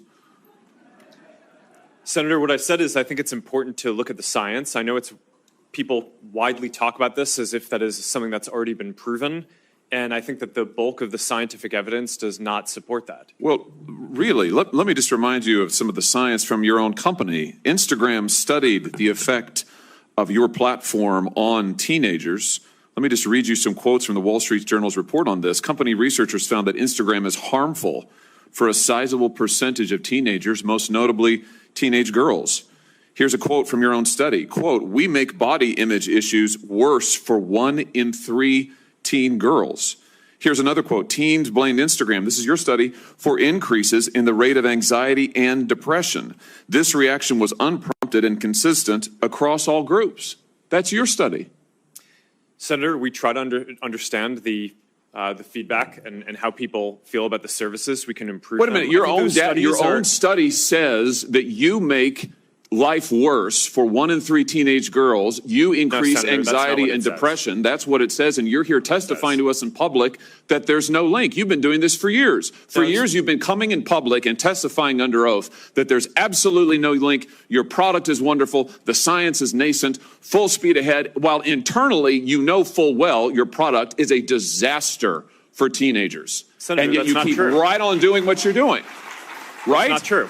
That's not true. Let me show you some other facts I know that you're familiar with. Wait a minute. That's not a question. That's not a question. Those are facts, Mr. Zuckerberg. That's not a question. Those aren't facts. Let me show you some more facts. Here's some information from a whistleblower who came before the Senate, testified under oath in public. He worked for you. He's a senior executive. Here's what he showed he found when he studied your products. So, for example, this is girls between the ages of 13 and 15 years old. 37% of them reported that they had been exposed to nudity on the platform unwanted in the last 7 days. 24% said that they had experienced unwanted sexual advances they'd been propositioned in the last 7 days. 17% said they had encountered self-harm content pushed at them in the last 7 days. Now, I know you're familiar with these stats because he sent you an email where he lined it all out. I mean, we've got a copy of it right here. My question is, who did you fire for this? Who got fired because of that? Senator, we study all of this because it's important and we want to improve our services. Well, you just told me a second ago you studied it, that there was no linkage. Who did you fire? I said you mischaracterized. 37% of teenage girls between 13 and 15 were exposed to unwanted nudity in a week on Instagram. You knew about it. Who did you fire? Senator, this is why we're building all Who these did you different fire? tools. Senator, I don't think that's. Who did you fire? I'm not going to answer that. Because you didn't fire anybody, right? You didn't take any significant I don't think action. it's appropriate to talk about like It's not individual appropriate. HR decisions. Do you know who's sitting behind you? You've got families from across the nation whose children are either severely harmed or gone, and you don't think it's appropriate to talk about steps that you took? The fact that you didn't fire a single person? Let me ask you this. Have you compensated any of the victims? Sorry? Have you compensated any of the victims? These girls, have you compensated them? I don't believe so. Why not? Don't you think they deserve some compensation for what your platform has done? Help Senator, with counseling services, help with dealing with the issues that your services cause? Our job is to make sure that we build tools to help keep people safe. Are you across going our to compensate them? Senator, our job and what we take seriously is making sure that we build industry-leading tools to find harmful content, make money. take it off the services, To make money. and to build tools that empower parents. So you that didn't help take any workforce. action. You didn't That's take not any true, action. Senator. You didn't fire anybody. You haven't not true. compensated a That's single not- victim. that's Let not me what I ask you said. this. Let me ask you this. There's families of victims here today. Have you apologized to the victims? Would you like to do so now? Well, they're here. You're on national television. Would you like now to apologize to the victims who have been harmed by your product? Show them the pictures. Would you like to apologize for what you've done to these good people? I'm sorry for everything that you have all gone through. It's terrible. No one should have to go through the things that your families have suffered. And this is why we invest so much and are going to continue doing industry-leading efforts to make sure that no one has to go through the types of things that your families have had to suffer. You know, why, Mr. Zuckerberg, why should your company not be sued for this? Why is it that you can claim, you hide behind a liability shield, you can't be held accountable? Shouldn't you be held accountable personally? Will you take personal responsibility? Senator, I think I've already answered this. I mean, these Well, are try serious this again. issues. Will you take personal responsibility? Senator, I view my job and the job of our company as building the best tools that we can to keep our community safe. Well, you're failing at that. Well, Senator, we're doing an industry-leading effort. We build AI tools nonsense. Your product is killing people. Will you personally commit to compensating the victims? You're a billionaire. Will you commit to compensating the victims? Will you set up a compensation fund Senator, with your money? I think these are with your money. Senator, these are complicated Yes, no, that's not a complicated question, though. That's Senator, a yes or no. Will you set up a victims' compensation fund with your money, the money you made on these families sitting behind you? Yes or no? Senator, I don't think that's my job is to Sounds make like sure a we no. build good tools. My Sounds job like a is no. to make sure that Your job is to be responsible for what your company has done. You've made billions of dollars on the people sitting behind them. Are you here? You've done nothing to help them. You've done nothing to compensate them. You've done nothing to put it right. You could do so here today, and you should. You should, Mr. Zuckerberg.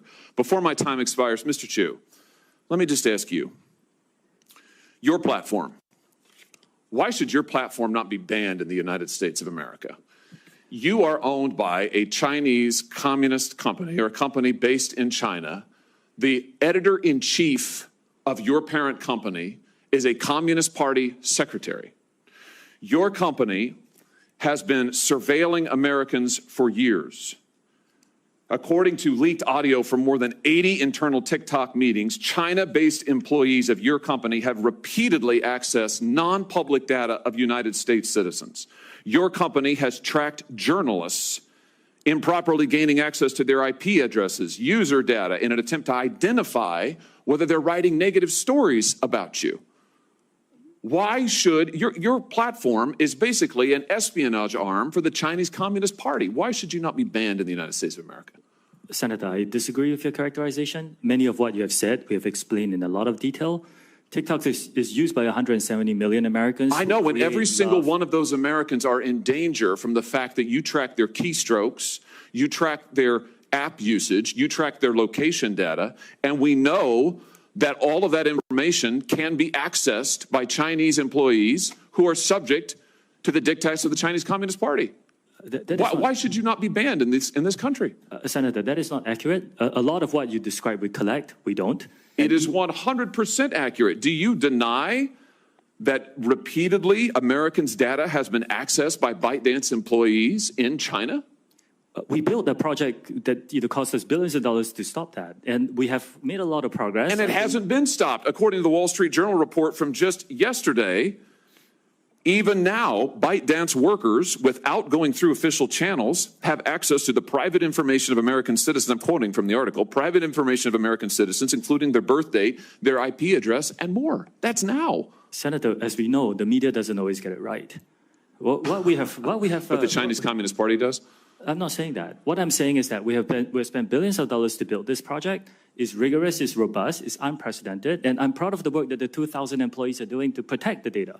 But it's not protected. That's the problem, Mr. Chu. It's not protected at all. It's subject to Communist Chinese Party inspection and review.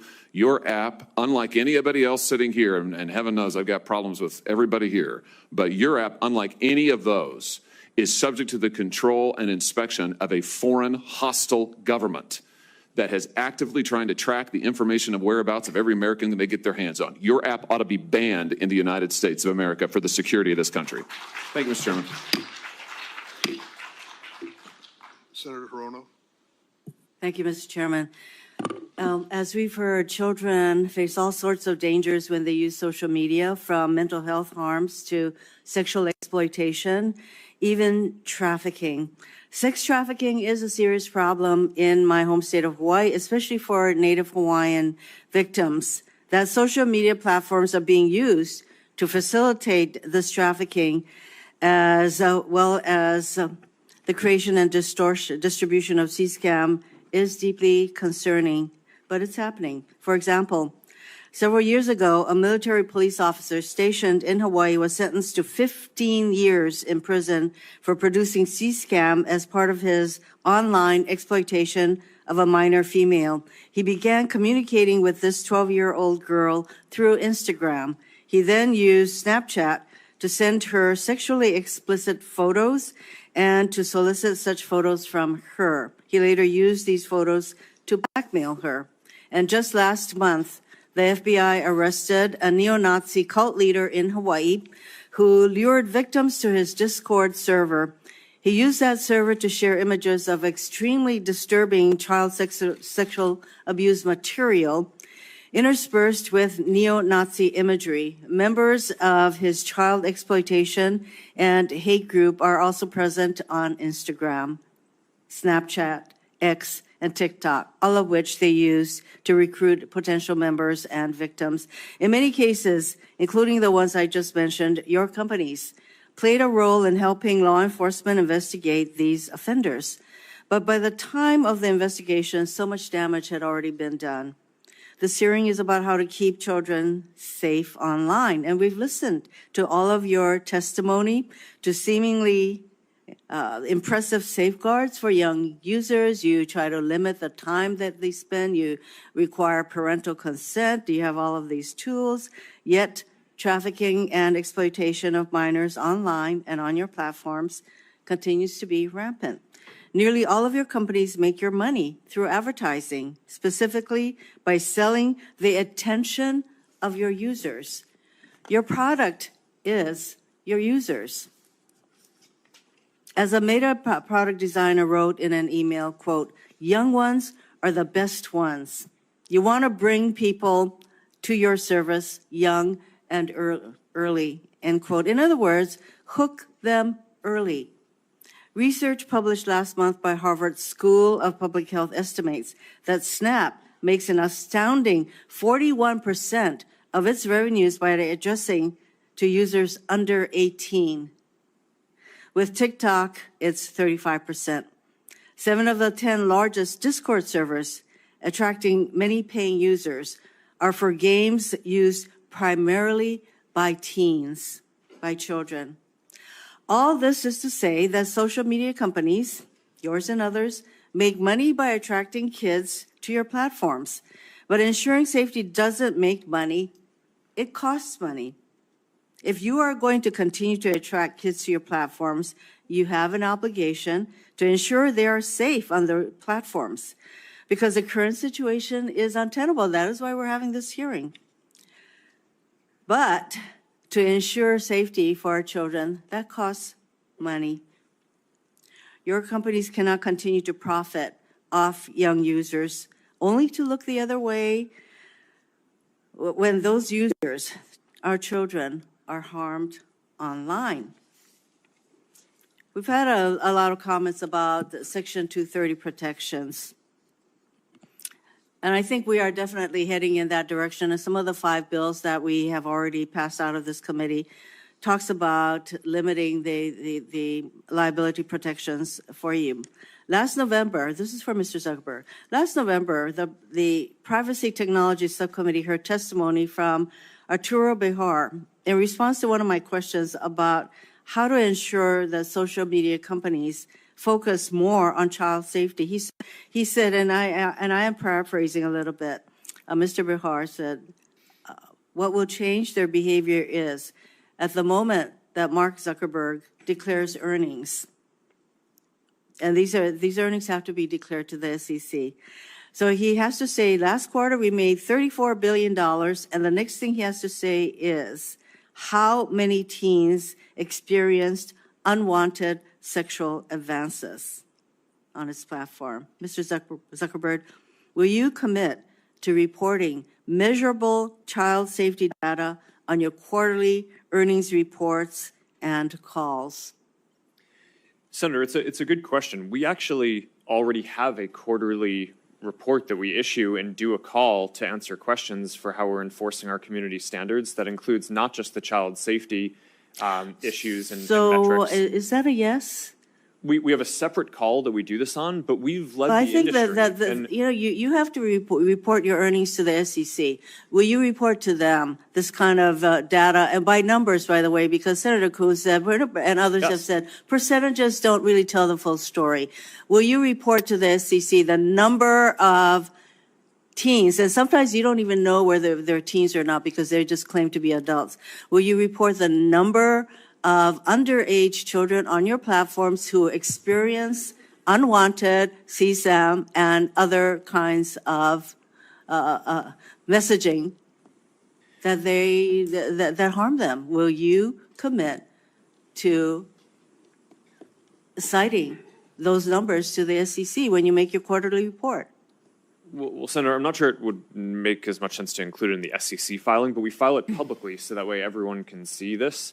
And I'd be happy to follow up and talk about what specific metrics. I think the specific things that some of the ones that you just mentioned around underage people on our services, we don't allow people under the age of 13 on our service. So if we find anyone who's under the age of 13, we remove them from our service. Now, I'm not saying that people don't lie and that there aren't anyone who's under the age of 13 who's using it, but we're not going to be able to count how many people there are, because fundamentally, if we identify that someone is underage, we remove them from the service. I think that's really important that we get actual numbers, because these are real human beings. That's why all these parents and others are here, because each time that a young person is exposed to this kind of unwanted material and they get hooked, it is a danger to that individual. So I'm hoping that you are saying that you do report this kind of information to, if not the SEC, that it is made public. I think I'm hearing that, yes, you do. So, yes, Senator, I think we report more publicly on our enforcement than any other company in the industry.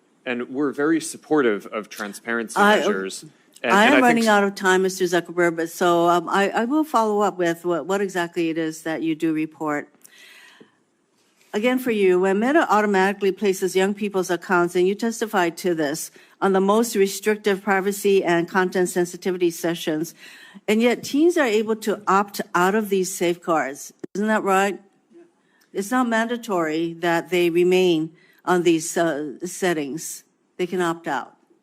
Senator, yes, we default teens into a private account so that way they have a private and restricted experience, but some teens want to be creators and want to have content that they share more broadly, and I don't think that that's something that should just blanketly be banned. Why not?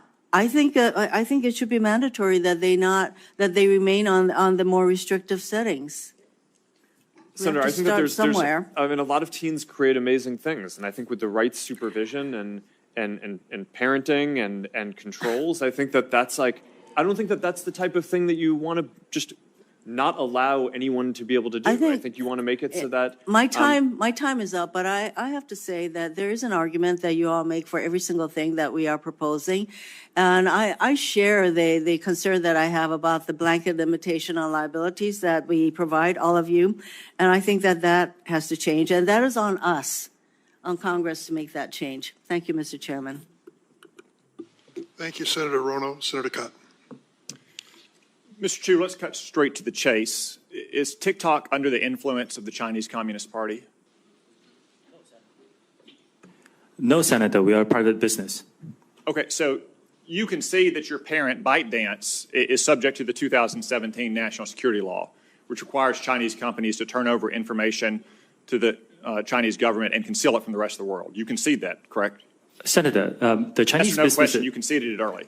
Any company that does, any global businesses that does business in China has to follow their local laws. Isn't it the case that ByteDance also has an internal Chinese Communist Party committee? Like I said, all businesses that operate in China have to follow their local law. So your parent company is subject to the national security law that requires it to answer to the party. It has its own internal Chinese Communist Party committee. You answer to that parent company, but you expect us to believe that you're not under the influence of the Chinese Communist Party? I understand this concern, Senator, which is why we built Project Texas. It was a yes or no question. Okay. Well, you used to work for ByteDance, didn't you? You were the CFO for ByteDance? That is correct, Senator. In April 2021, while you were the CFO, the Chinese Communist Party's China Internet Investment Fund purchased a 1% stake in ByteDance's main Chinese subsidiary, the ByteDance Technology Company. In return for that so-called 1% golden share, the party took one of 3 board seats at that subsidiary company. That's correct, isn't it? It's for the Chinese business. Is that correct? It's for the Chinese business, yes. That deal was finalized on April 30th, 2021. Isn't it true that you were appointed the CEO of TikTok the very next day on May 1, 2021? Well, it's a coincidence. It's a coincidence that you were the CFO, Senator, that the Chinese Communist Party took its golden share in its board seat, and the very next day you were appointed the CEO of TikTok? That's a hell of a coincidence. It really is, Senator. Yeah, it is. Okay. And before ByteDance, you were at a Chinese company called Xiaomi, is that correct? Yes, I used to work around the world. Where did you live when you worked at Xiaomi?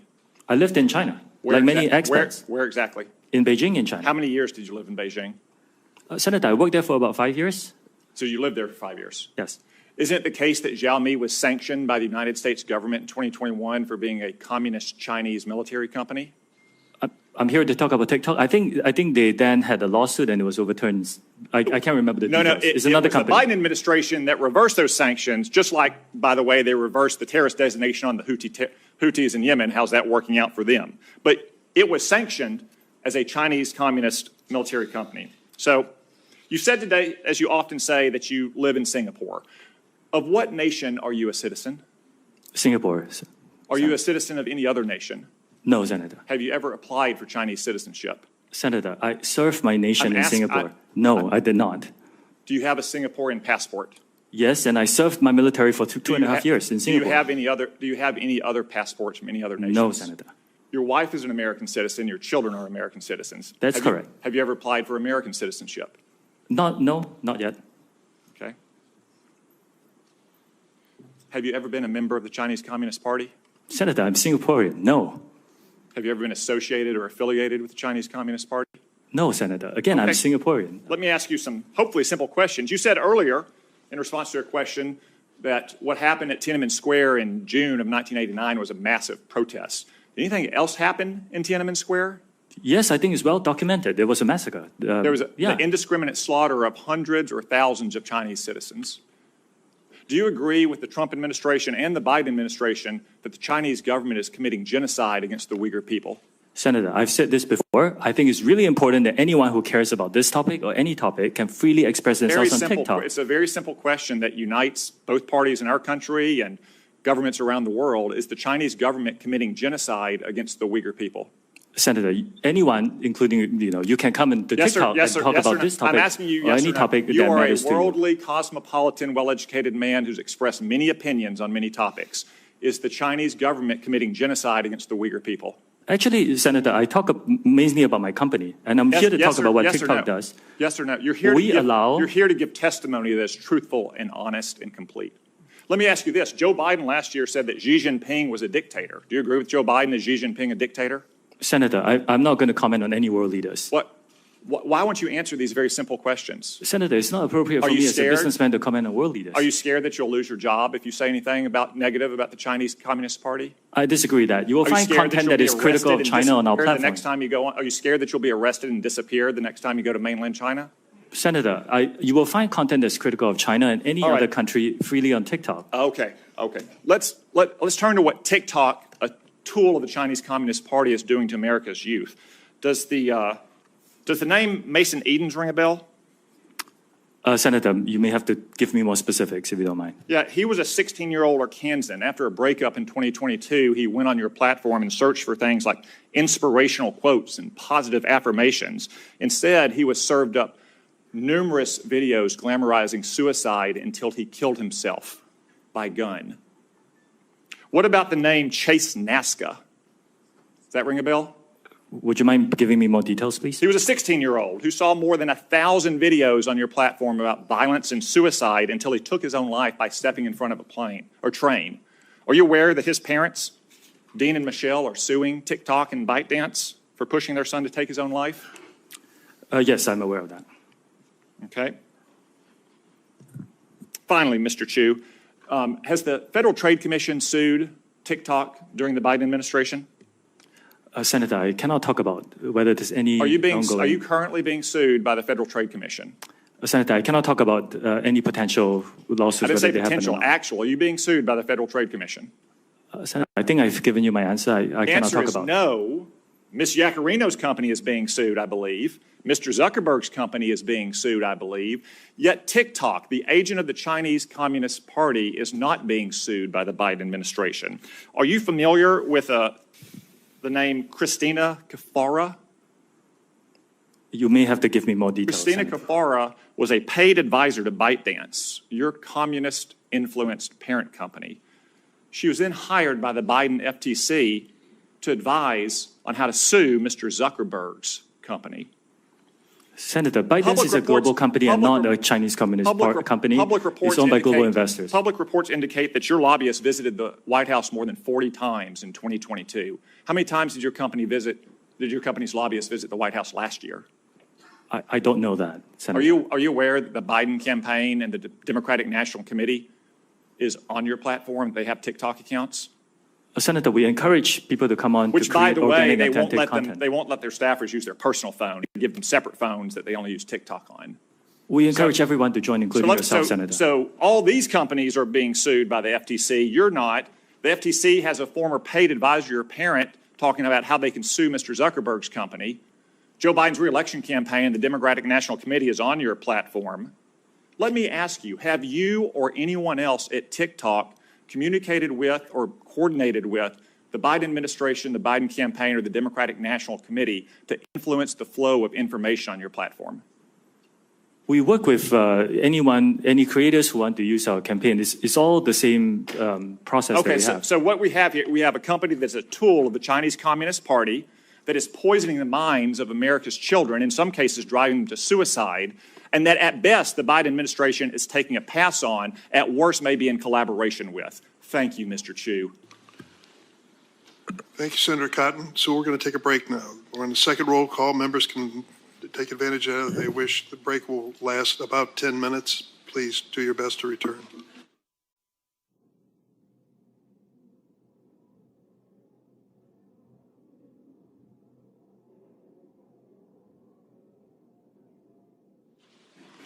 Thank you, Mr. Chair.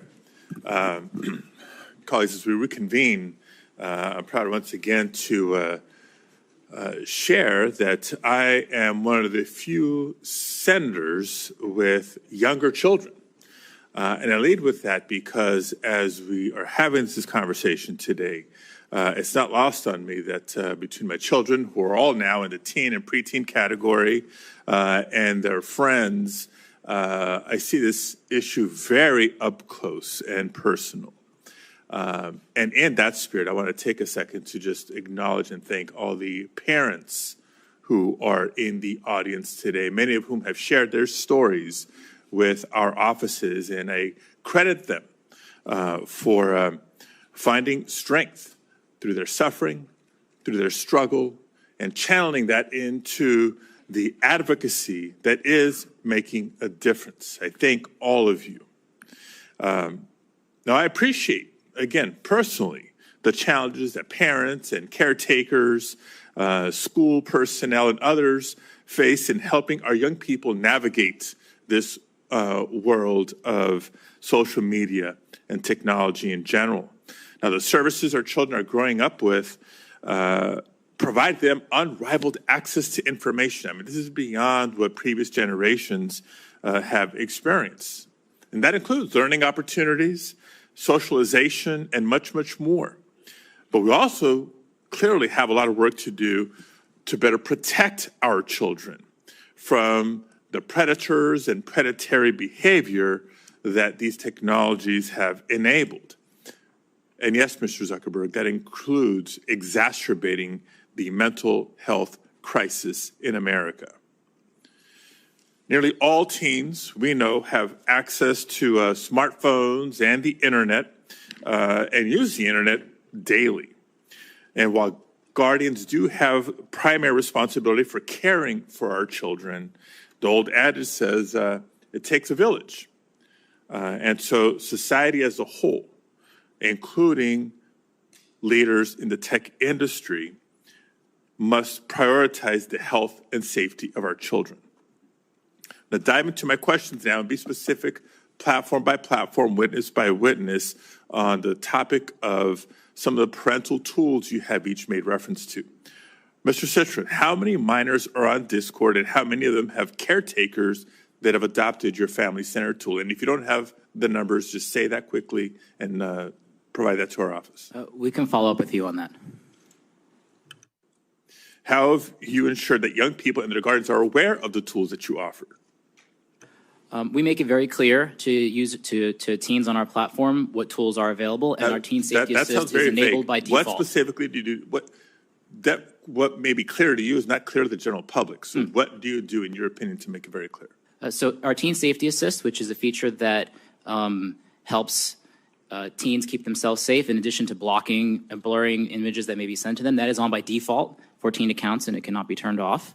We also have, we market and to our teen users directly on our platform. We launched our Family Center. We create a promotional video. We put it directly on our product. So when every teen opened the app, in fact, every user opened the app, they got an alert like, hey, Discord has this, they want you to use it. Thank you. Look forward to the data that we're requesting from Mr. Zuckerberg. Across all of Meta services, from Instagram, Facebook, Messenger, and Horizon, how many minors use your applications? And of those minors, how many have a caretaker that has adopted the parental supervision tools that you offer?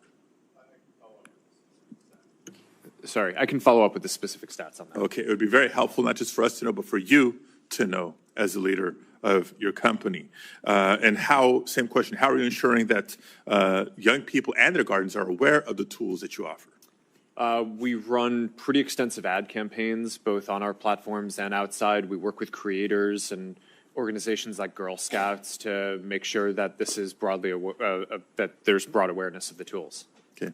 Mr. Spiegel, how many minors use Snapchat? And of those minors, how many have caretakers that are registered with your family center?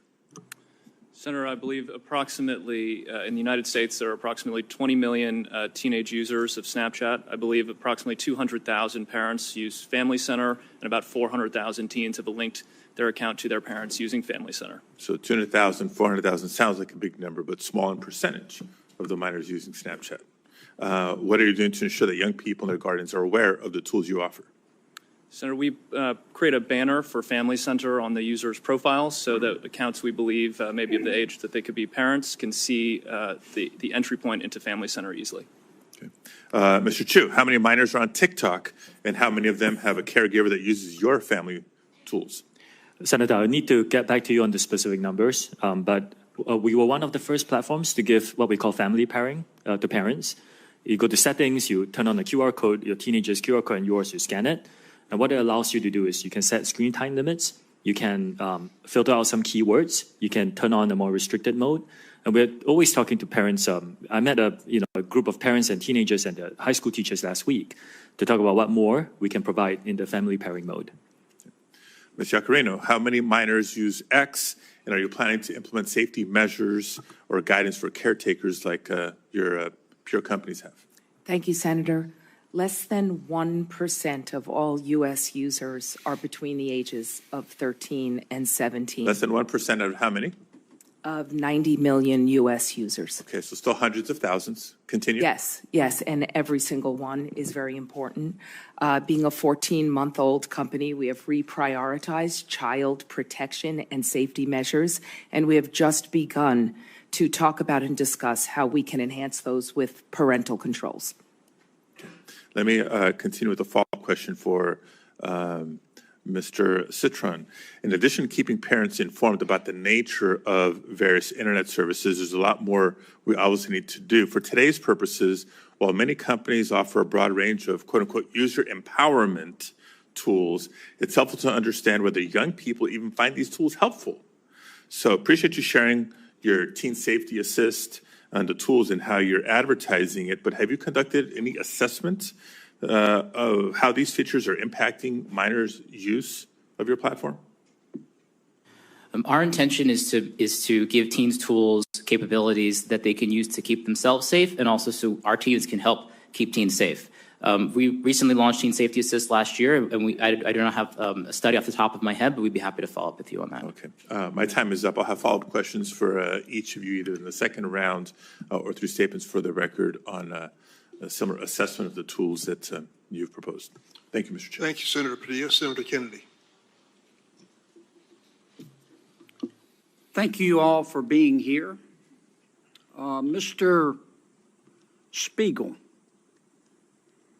I see you hiding down there. What does yada, yada, yada mean? I'm not familiar with the term, Senator. Very uncool. Can we agree that what you do, not what you say, what you do is what you believe and everything else is just cottage cheese? Yes, Senator. You agree with that? Speak up. Don't be shy. I've listened to you today. I've heard a lot of yada, yada, yadaing. And I've heard you talk about the reforms you've made, and I appreciate them. And I've heard you talk about the reforms you're going to make. But I don't think you're going to solve the problem. I think Congress is going to have to help you. I think the reforms you're talking about to some extent are going to be like putting paint on rotten wood. And I'm not sure you're going to support this legislation. I'm not. The fact is that you and some of your internet colleagues who are not here are no longer, you're not companies, you're countries. You're very, very powerful. And you and some of your colleagues who are not here have blocked everything we have tried to do in terms of reasonable regulation. Everything from privacy to child exploitation. And in fact, we have a new definition of recession. A recession is when, we know we're in a recession when Google has to lay off 25 members of Congress. That's what we're down to. We're also down to this fact that your platforms are hurting children. I'm not saying they're not doing some good things, but they're hurting children. And I know how to count votes, and if this bill comes to the floor of the United States Senate, it will pass. What we're going to have to do, and I say this with all the respect I can muster, is convince my good friend Senator Schumer to go to Amazon, buy a spine online, and bring this bill to the Senate floor. And the House will then pass it. Now, that's one person's opinion. I may be wrong, but I doubt it. Mr. Zuckerberg, let me ask you a couple of questions. Might wax a little philosophical here. I have to hand it to you.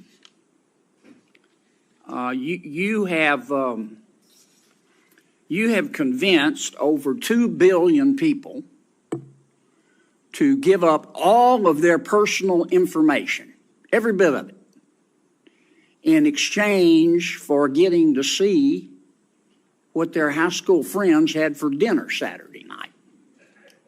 That's pretty much your business model, isn't it?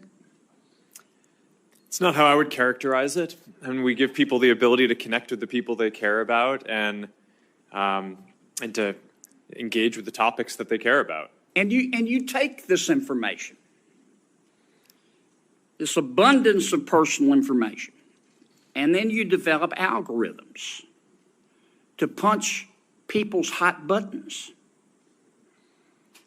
and send and steer to them information that punches their hot buttons again and again and again to keep them coming back and to keep them staying longer.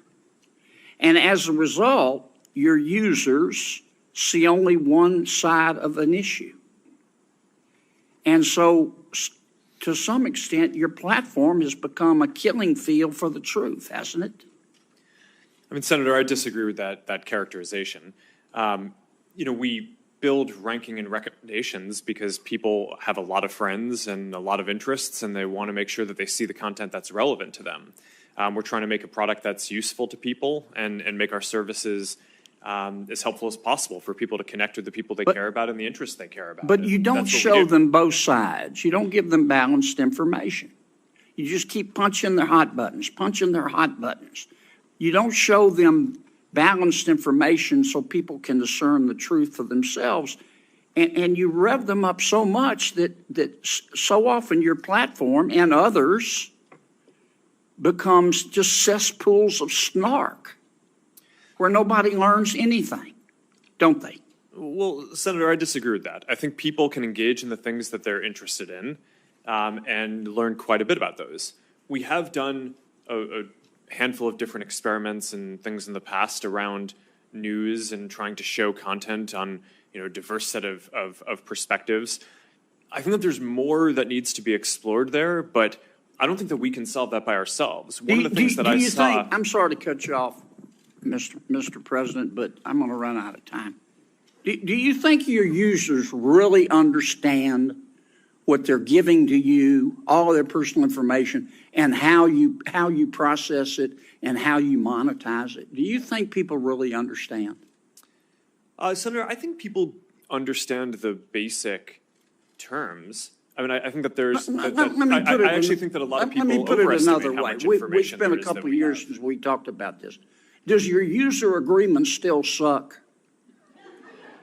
I'm not sure how to answer that, Senator. Can you still hide a dead body and all that legalese where nobody can find it? Senator, I'm not quite sure what you're referring to, but I think people get the basic deal of using these services. It's a free service. You're using it to connect with the people you care about. If you share something with people, other people will be able to see your information. It's inherently, if you're putting something out there to be shared publicly or with a private set of people, it's, you're inherently putting it out there. So I think people get that basic part of how the service Mr. Zuckerberg, you're in the foothills of creepy. You track people who aren't even Facebook users. You track your own people, your own users who are your product, even when they're not on Facebook. I'm going to land this plane pretty quickly, Mr. Chairman. I mean, it's creepy.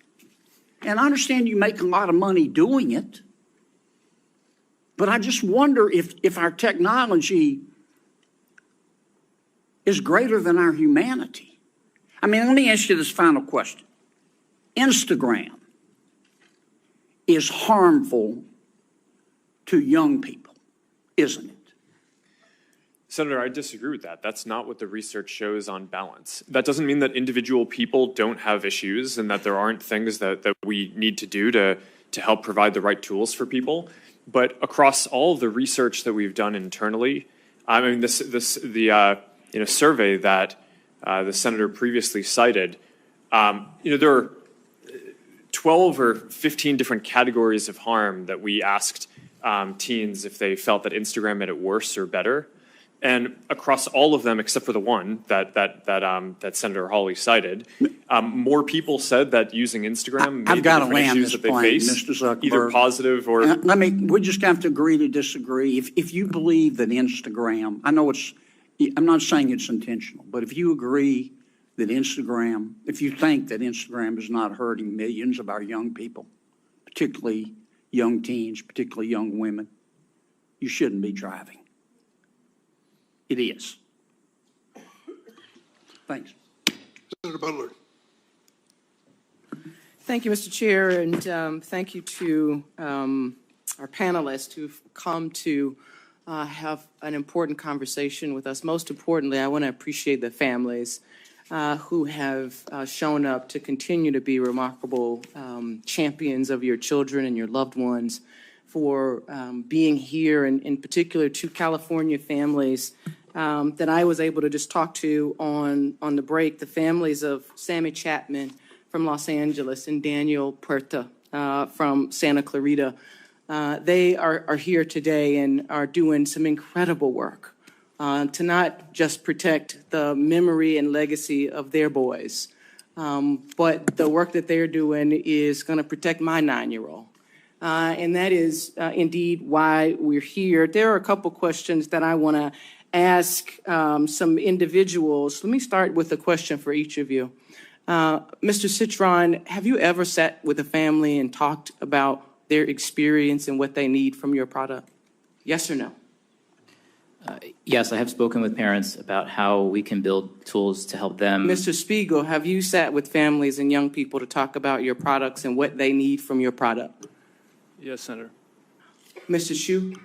Yes, I just did it 2 weeks ago, for example. I don't want to know what you did for the hearing prep, Mr. Hsu. I just wanted to know if it's an you example. did anything Senator, in it's an terms example. of designing the product that you are creating.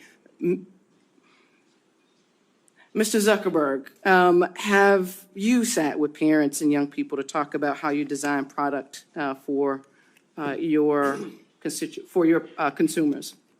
Yes, over the years, I've had a lot of conversations with parents. You know, that's interesting, Mr. Zuckerberg, because we talked about this last night and you gave me a very different answer. I asked you this very question.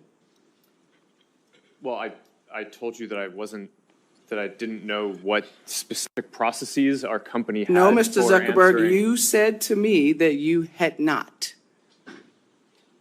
I must have misspoke. I want to give you the room to misspeak, Mr. Zuckerberg, but I asked you this very question. I asked all of you this question, and you told me a very different answer when we spoke. But I won't belabor it. Can I, a number of you have talked about Ms. Giacarino, have you talked to parents directly, young people, about designing your product? As a new leader of X, the answer is yes. I've spoken to them about the behavioral patterns because less than 1% of our users are in that age group. But yes, I have spoken to them. Thank you, ma'am. Mr. Spiegel, there are a number of parents whose children have been able to access illegal drugs on your platform. What do you say to those parents? Senator, we are devastated that we cannot To the prevent- parents, what do you say to those parents, Mr. Spiegel? I'm so sorry that we have not been able to prevent these tragedies. We work very hard to block all search terms related to drugs from our platform. We proactively look for and detect drug-related content. We remove it from our platform, preserve it as evidence, and then we refer it to law enforcement for action. We've worked together with nonprofits and with families on education campaigns because the scale of the fentanyl epidemic is extraordinary. Over 100,000 people lost their lives last year, and we believe people need to know that one pill can kill. That campaign reached was viewed more than 260 million times on Snapchat. We also Mr. Spiegel, there are two fathers in this room who lost their sons. They're 16 years old. Their children were able to get those pills from Snapchat.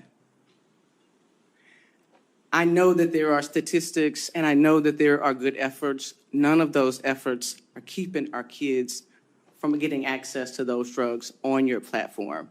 As a California company, all of you, I've talked with you about what it means to be a good neighbor and what California families and American families should be expecting from you. You owe them more than just a set of statistics. And I look forward to you showing up on all pieces of this legislation, all of you, showing up on all pieces of legislation to keep our children safe. Mr. Zuckerberg, I want to come back to you. I talked with you about being a parent to a young child who doesn't have a phone, is not on social media at all. And one of the things that I am deeply concerned with as a parent to a young Black girl is the utilization of filters on your platform that would suggest to young girls utilizing your platform the evidence that they are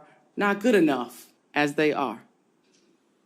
I want to ask more specifically and refer to some unredacted court documents that reveal that your own researchers concluded that these face filters that mimic plastic surgery negatively impact youth mental health indeed and well-being. Why should we believe that because that you're going to do more to protect young women and young girls, when it is that you give them the tools to affirm the self-hate that is spewed across your platforms? Why is it that we should believe that you are committed to doing anything more to keep our children safe?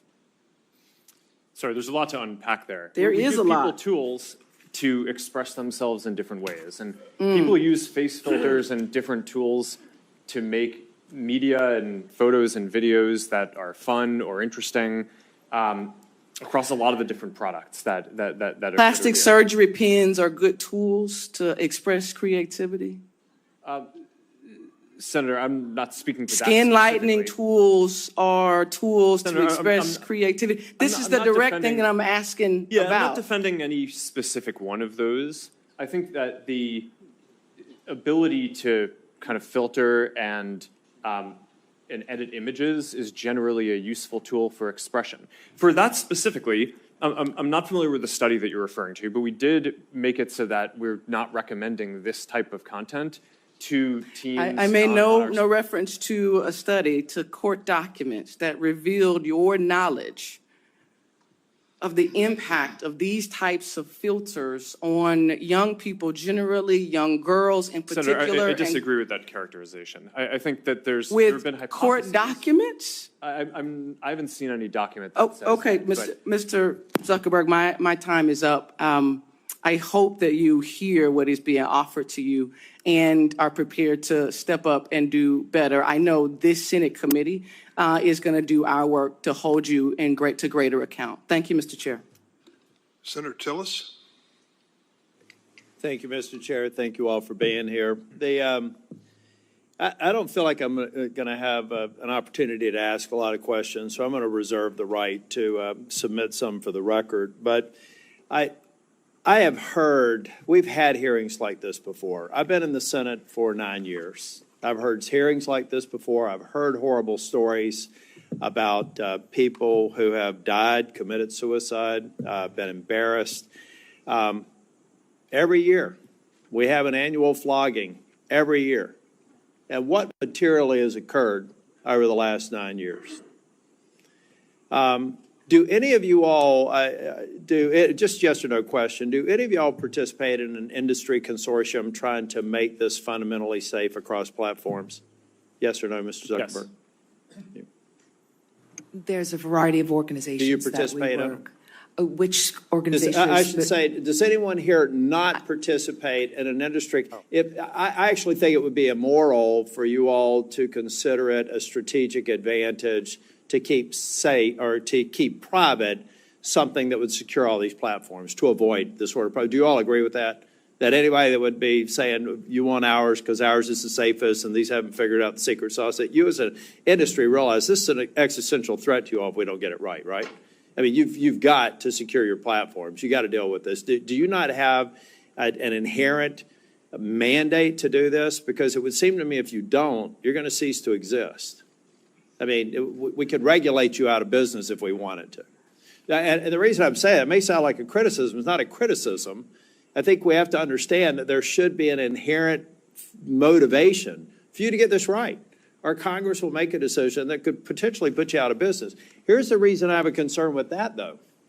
I just went on the internet while I was listening intently to all the other members speaking, and I found a dozen different platforms outside the United States, 10 of which are in China, 2 of which are in Russia. Their daily average subscriber or active membership numbers in the billions. Well, people say you can't get on China's version of TikTok. It took me one quick search on my favorite search engine to find out exactly how I could get an account on this platform today. And so the other thing that we have to keep in mind, I come from technology. I could figure out, ladies and gentlemen, I could figure out how to influence your kid without them ever being on a social media platform. I can randomly send text and get a bite and then find out an email address and get compromising information.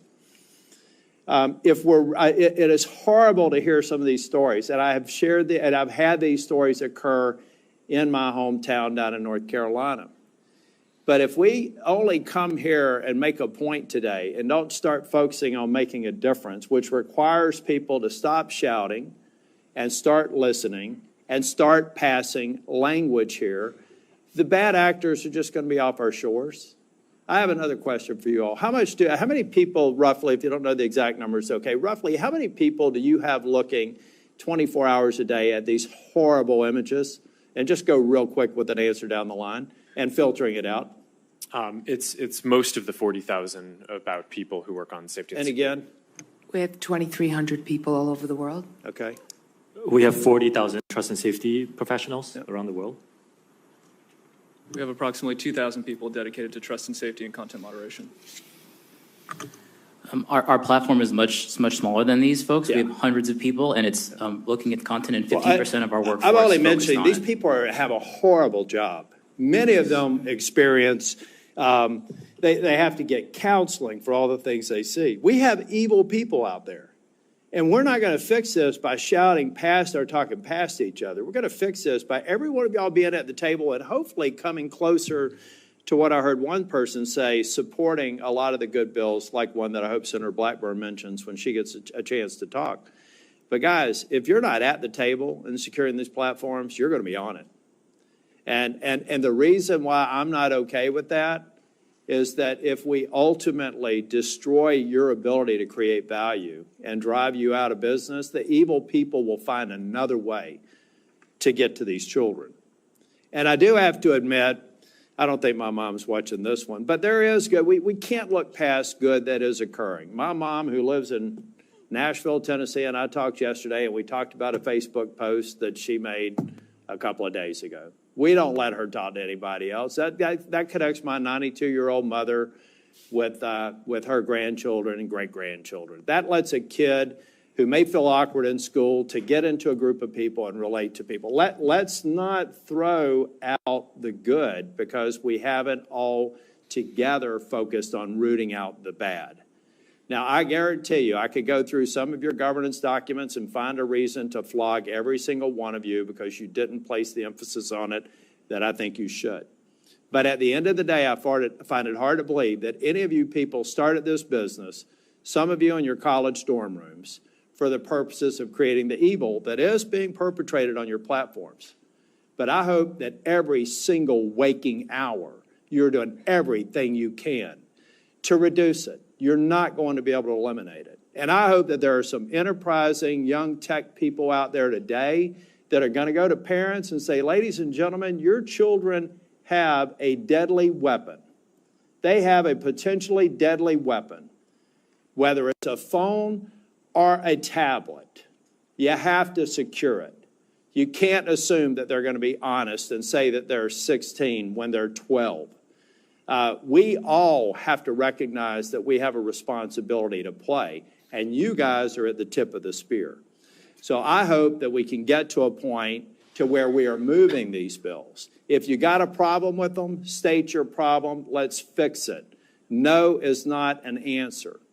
And know that I want the United States to be the beacon for innovation, to be the beacon for safety, and to prevent people from using other options that have existed since the internet has existed to exploit people. And count me in as somebody that will try and help out. Thank you, Mr. Chair.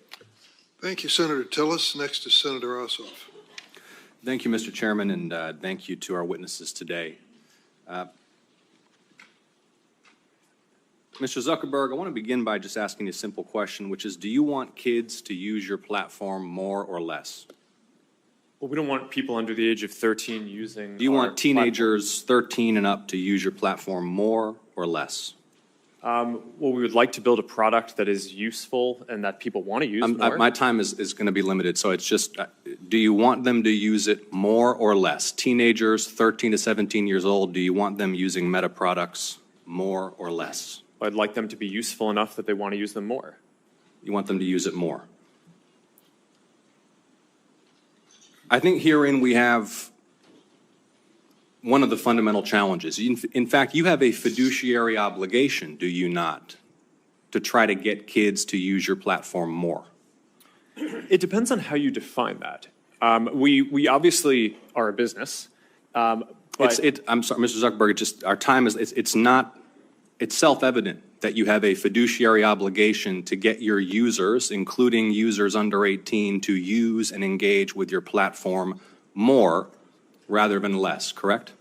Over the long term, but in the near term, we often take a lot of steps, including we made a change to show less videos that on the platform that reduced amount of time by more than 50 million Okay, hours. but if your shareholders ask you, Mark, I wouldn't, Mr. Zuckerberg here, but your shareholders might be on a first-name basis with you. Mark, are you trying to get kids to use Meta products more or less? You'd say more, right? Well, I would say that over the long term, we're trying to create the most. I mean, value let's as look. possible. So the 10K you file with the SEC, a few things I want to note. Here are some quotes, and this is a filing that you signed, correct? Yes. Yeah. Our financial performance has been and will continue to be significantly determined by our success in adding, retaining, and engaging active users. Here's another quote. If our users decrease their level of engagement with our products, our revenue, financial results, and business may be significantly harmed.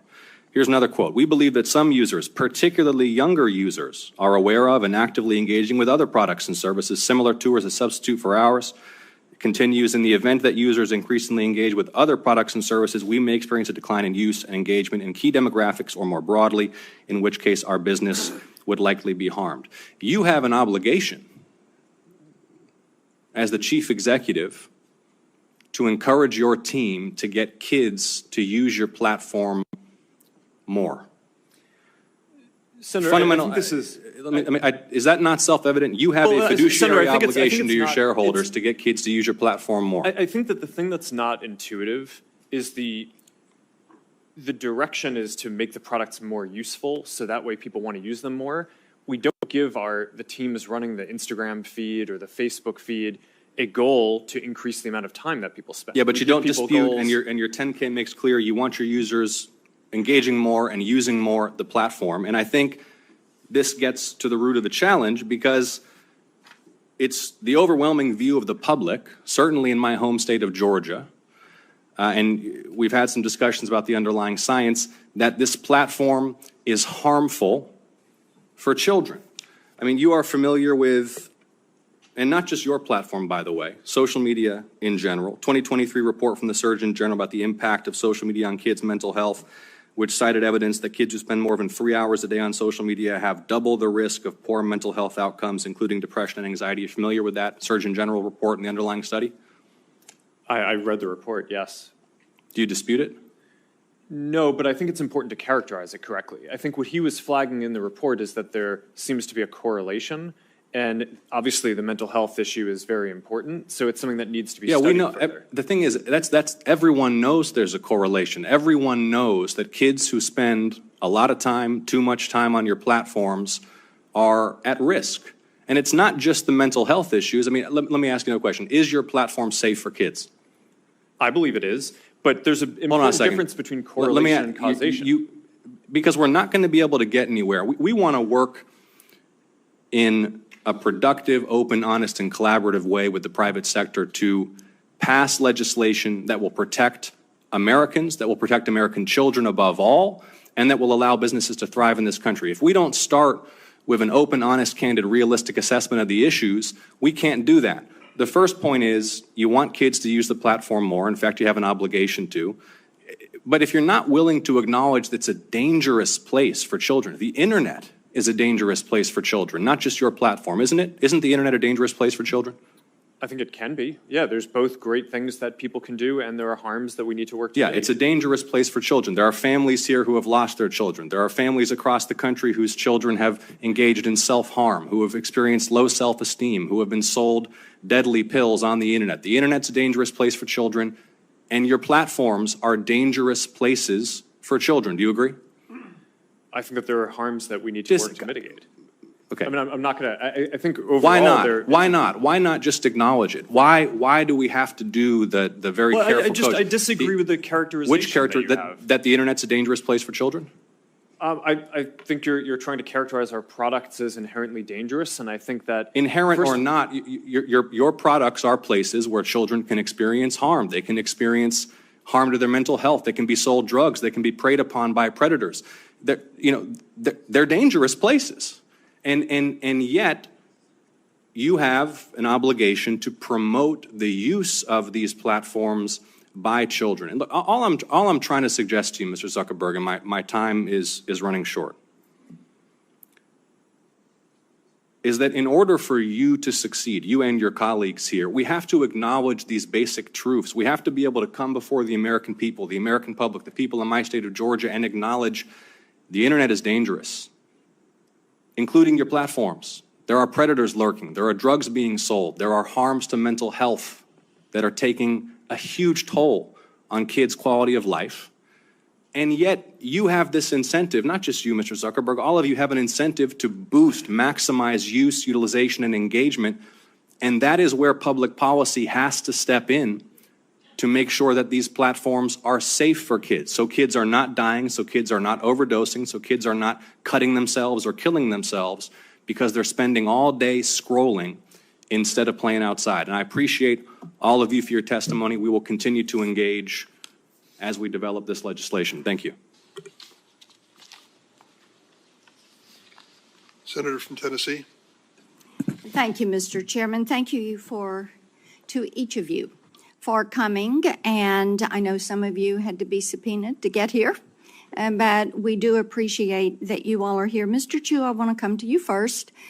We've heard that you're looking at putting a headquarters in Nashville, and likewise in Silicon Valley and Seattle. And what you're going to find probably is that the welcome mat is not going to be rolled out for you in Nashville like it would be in California. There are a lot of people in Tennessee that are very concerned about the way TikTok is basically building dossiers on our kids, the way they are building those on their virtual you.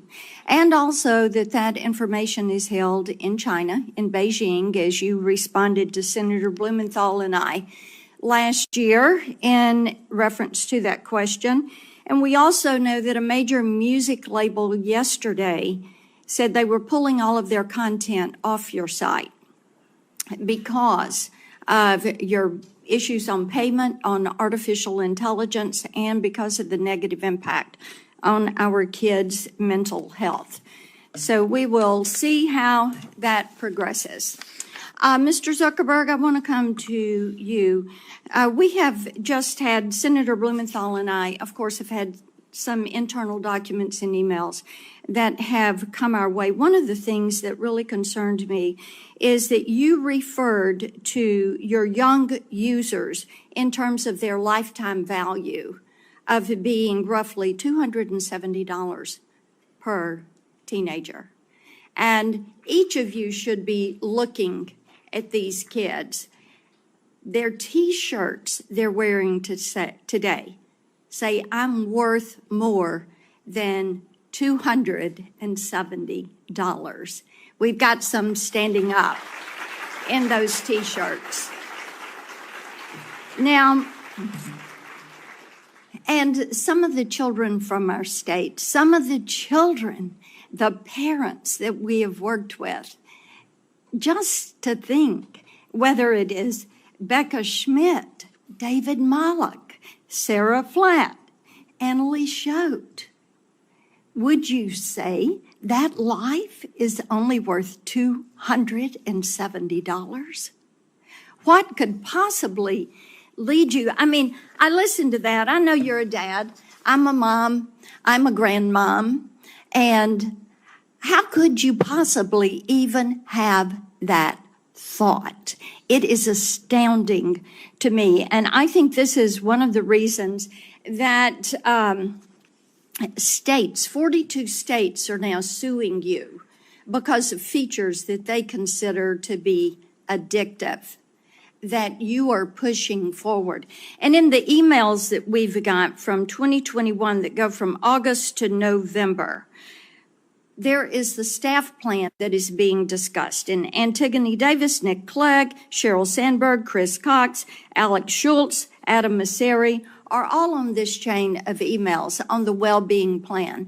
And then we get to one, Nick did email Mark for emphasis to emphasize his support for the package, but it sounds like it lost out to various other pressures and priorities.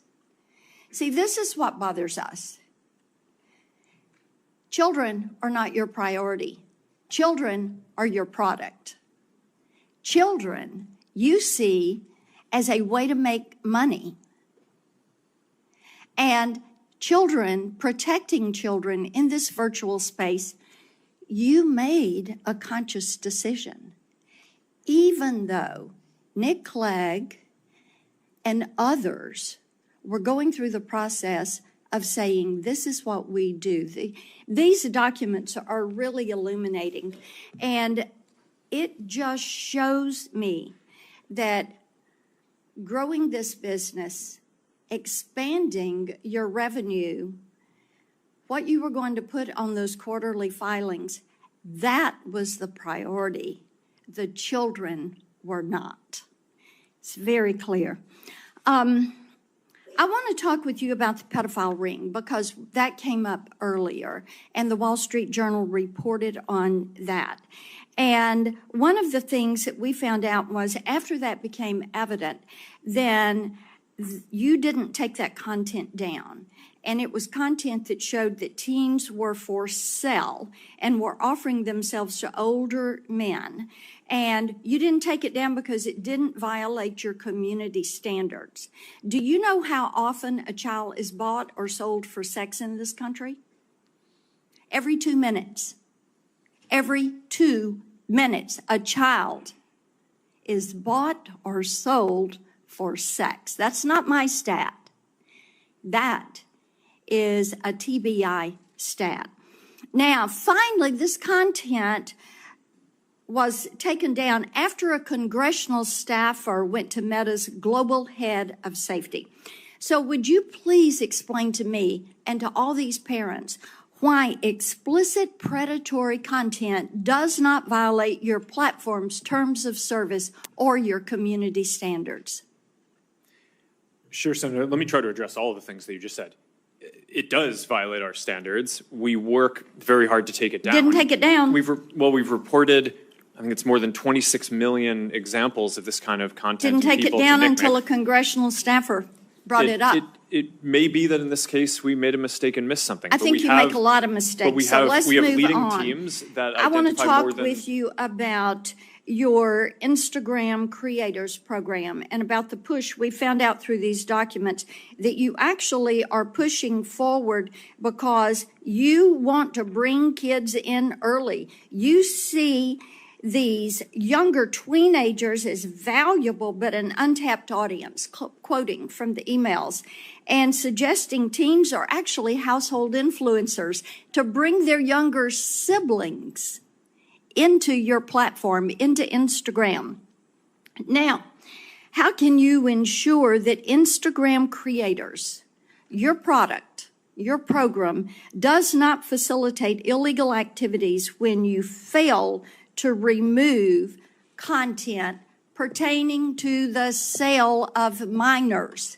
And it is happening once every 2 minutes in this country.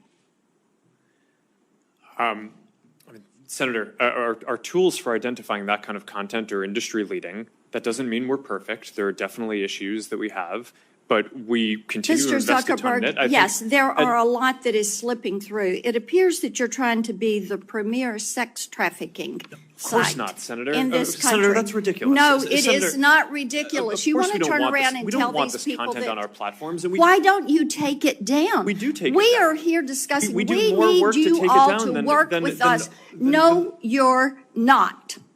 You are not. And the problem is we've been working on this. Senator Welch is over there. We've been working on this stuff for a decade.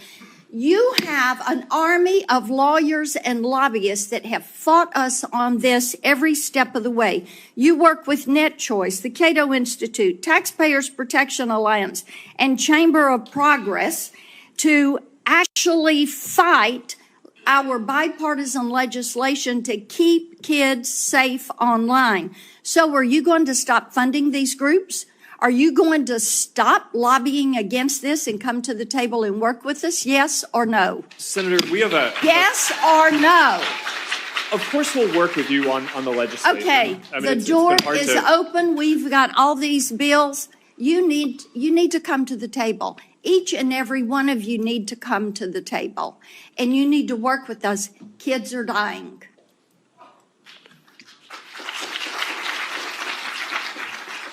Senator Welch. I want to thank my colleague, Senator Blackburn, for her decade of work on this. I actually have some optimism. There is a consensus today that didn't exist, say, 10 years ago, that there is a profound threat to children, to mental health, to safety. There's not a dispute. That was in debate before. That's a starting point.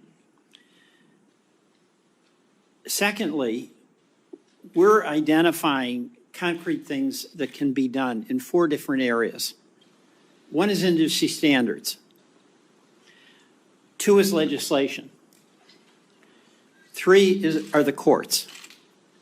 And then 4 is a proposal that Senator Bennett, Senator Graham, myself, and Senator Warren have to establish an agency, a governmental agency, whose responsibility would be to engage in this on a systematic, regular basis with proper resources. And I just want to go through those. I appreciate the industry standard decisions and steps that you've taken in your companies. But it's not enough, and that's what I think you're hearing from my colleagues.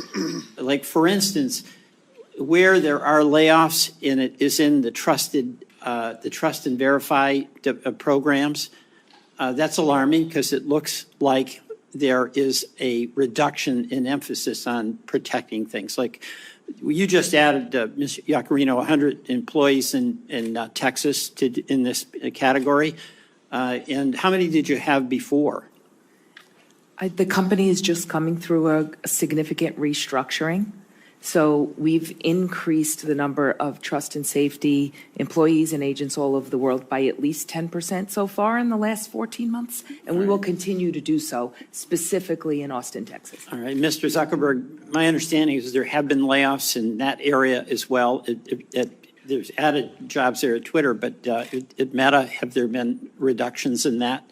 There have been across the board, not really focused on that area. I think our investment is relatively consistent over the last couple of years. Right, we invested almost $5 billion in this work last year, and I think this year will be on the same order of magnitude. All right. And another question that's come up is when, to the horror of a user of any of your platforms, somebody has an image on there that's very compromising, often of a sexual nature.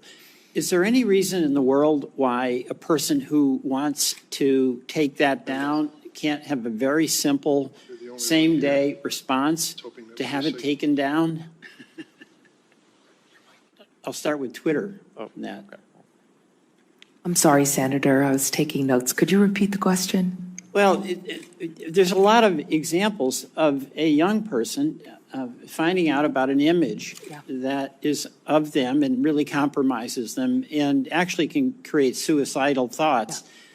And they want to call up or they want to send an email and say, take it down. I mean, why is it not possible for that to be responded to immediately?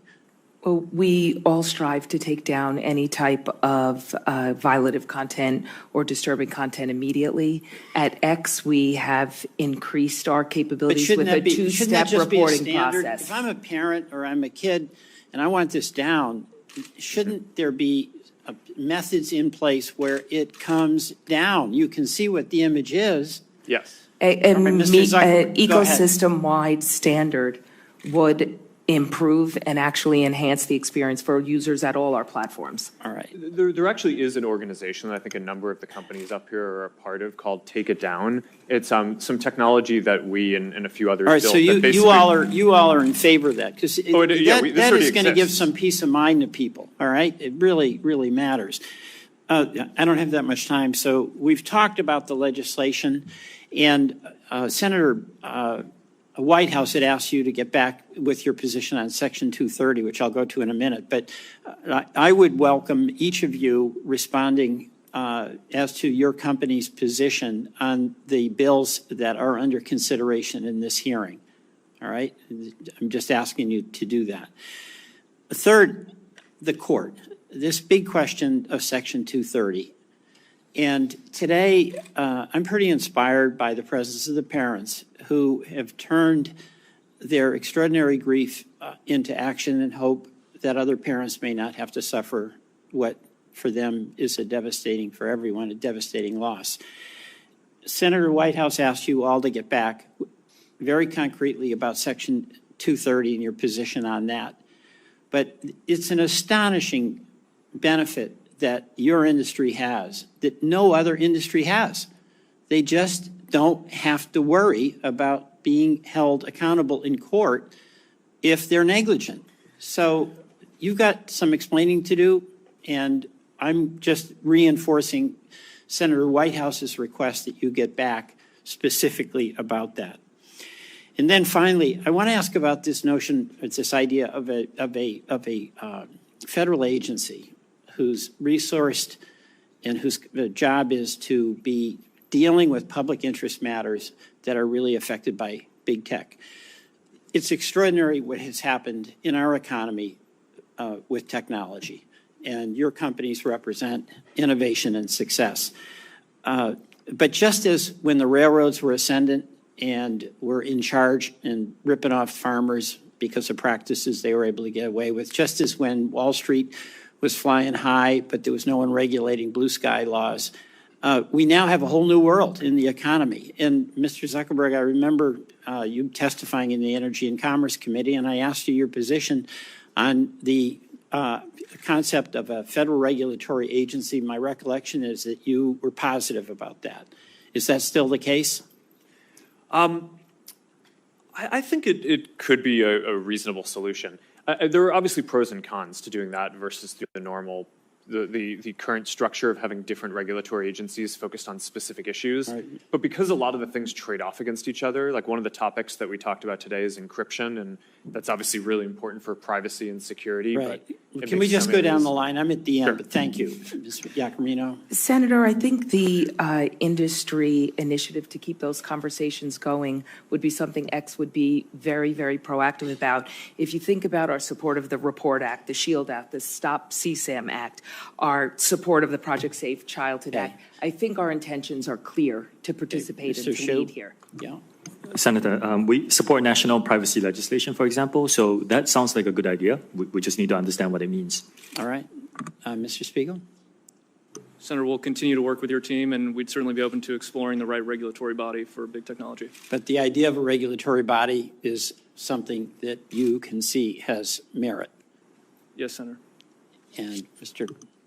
Sifrin? Yeah, we're very open to working with you and our peers and anybody on helping make the internet a safer place. You know, I think you mentioned this is not a one platform problem. Right. So we do look to collaborate with other companies and with nonprofits in the government. Okay. I thank you all. Mr. Chairman, I yield back. Thank you, Senator Welch. Well, we're going to conclude this hearing, and thank you all for coming today. You probably have your scorecard out there. You've met at least 20 members of this committee and have your own impressions of their questioning and approach and the like. But the one thing I want to make clear as chairman of this committee for the last 3 years is this was an extraordinary vote on an extraordinary issue. A year ago, we passed 5 bills unanimously in this committee. You heard all the senators. Every spot on the political spectrum was covered. Every single senator voted unanimously in favor of the 5 pieces of legislation we've discussed today.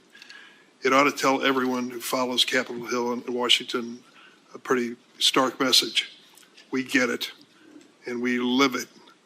As parents and grandparents, we know what our daughters and sons and others are going through. They cannot cope. They cannot handle this issue on their own. They're counting on us as much as they're counting on the industry to do the responsible thing.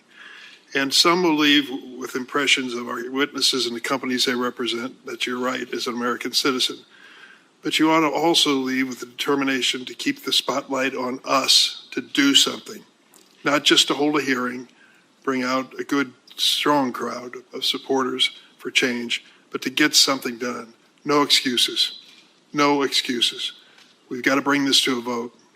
What I found in my time in the House and the Senate is that's the moment of reckoning. Speeches notwithstanding, press releases and the like. The moment of reckoning is when we call a vote on these measures. It's time to do that. I don't believe there's ever been a moment in America's wonderful history when a business or industry has stepped up and said, regulate us, put some legal limits on us. Businesses exist by and large to be profitable. And I think that we got to get behind that and say profitability at what cost. Senator Kennedy, a Republican colleague, said, is our technology greater than our humanity? I think that is a fundamental question that he asked. What I would add to it, are our politics greater than technology? We're going to find out. I want to thank a few people before we close up here. I've got several staffers who've worked so hard on this. Alexandra Gelber, thank you very much, Alexandra. Jeff Hansen, Scott Jorgensen. Last point I'll make, Mr. Zuckerberg, is just a little advice to you. I think your opening statement on mental health needs to be explained because I don't think it makes any sense. There is a parent in this room who's had a child that's gone through an emotional experience like this that wouldn't tell you and me they changed right in front of my eyes. They changed.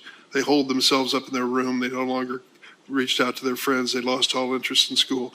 These are mental health consequences that I think come with the abuse of this right to have access to this kind of technology. So I see my colleague said, you want to say a word? I think it was a good hearing. I hope something positive comes from it. Thank you all for coming. The hearing record is going to remain open for a week for statements, and questions may be submitted by senators by 5 p.m. on Wednesday. Once again, thanks to the witnesses for coming. The hearing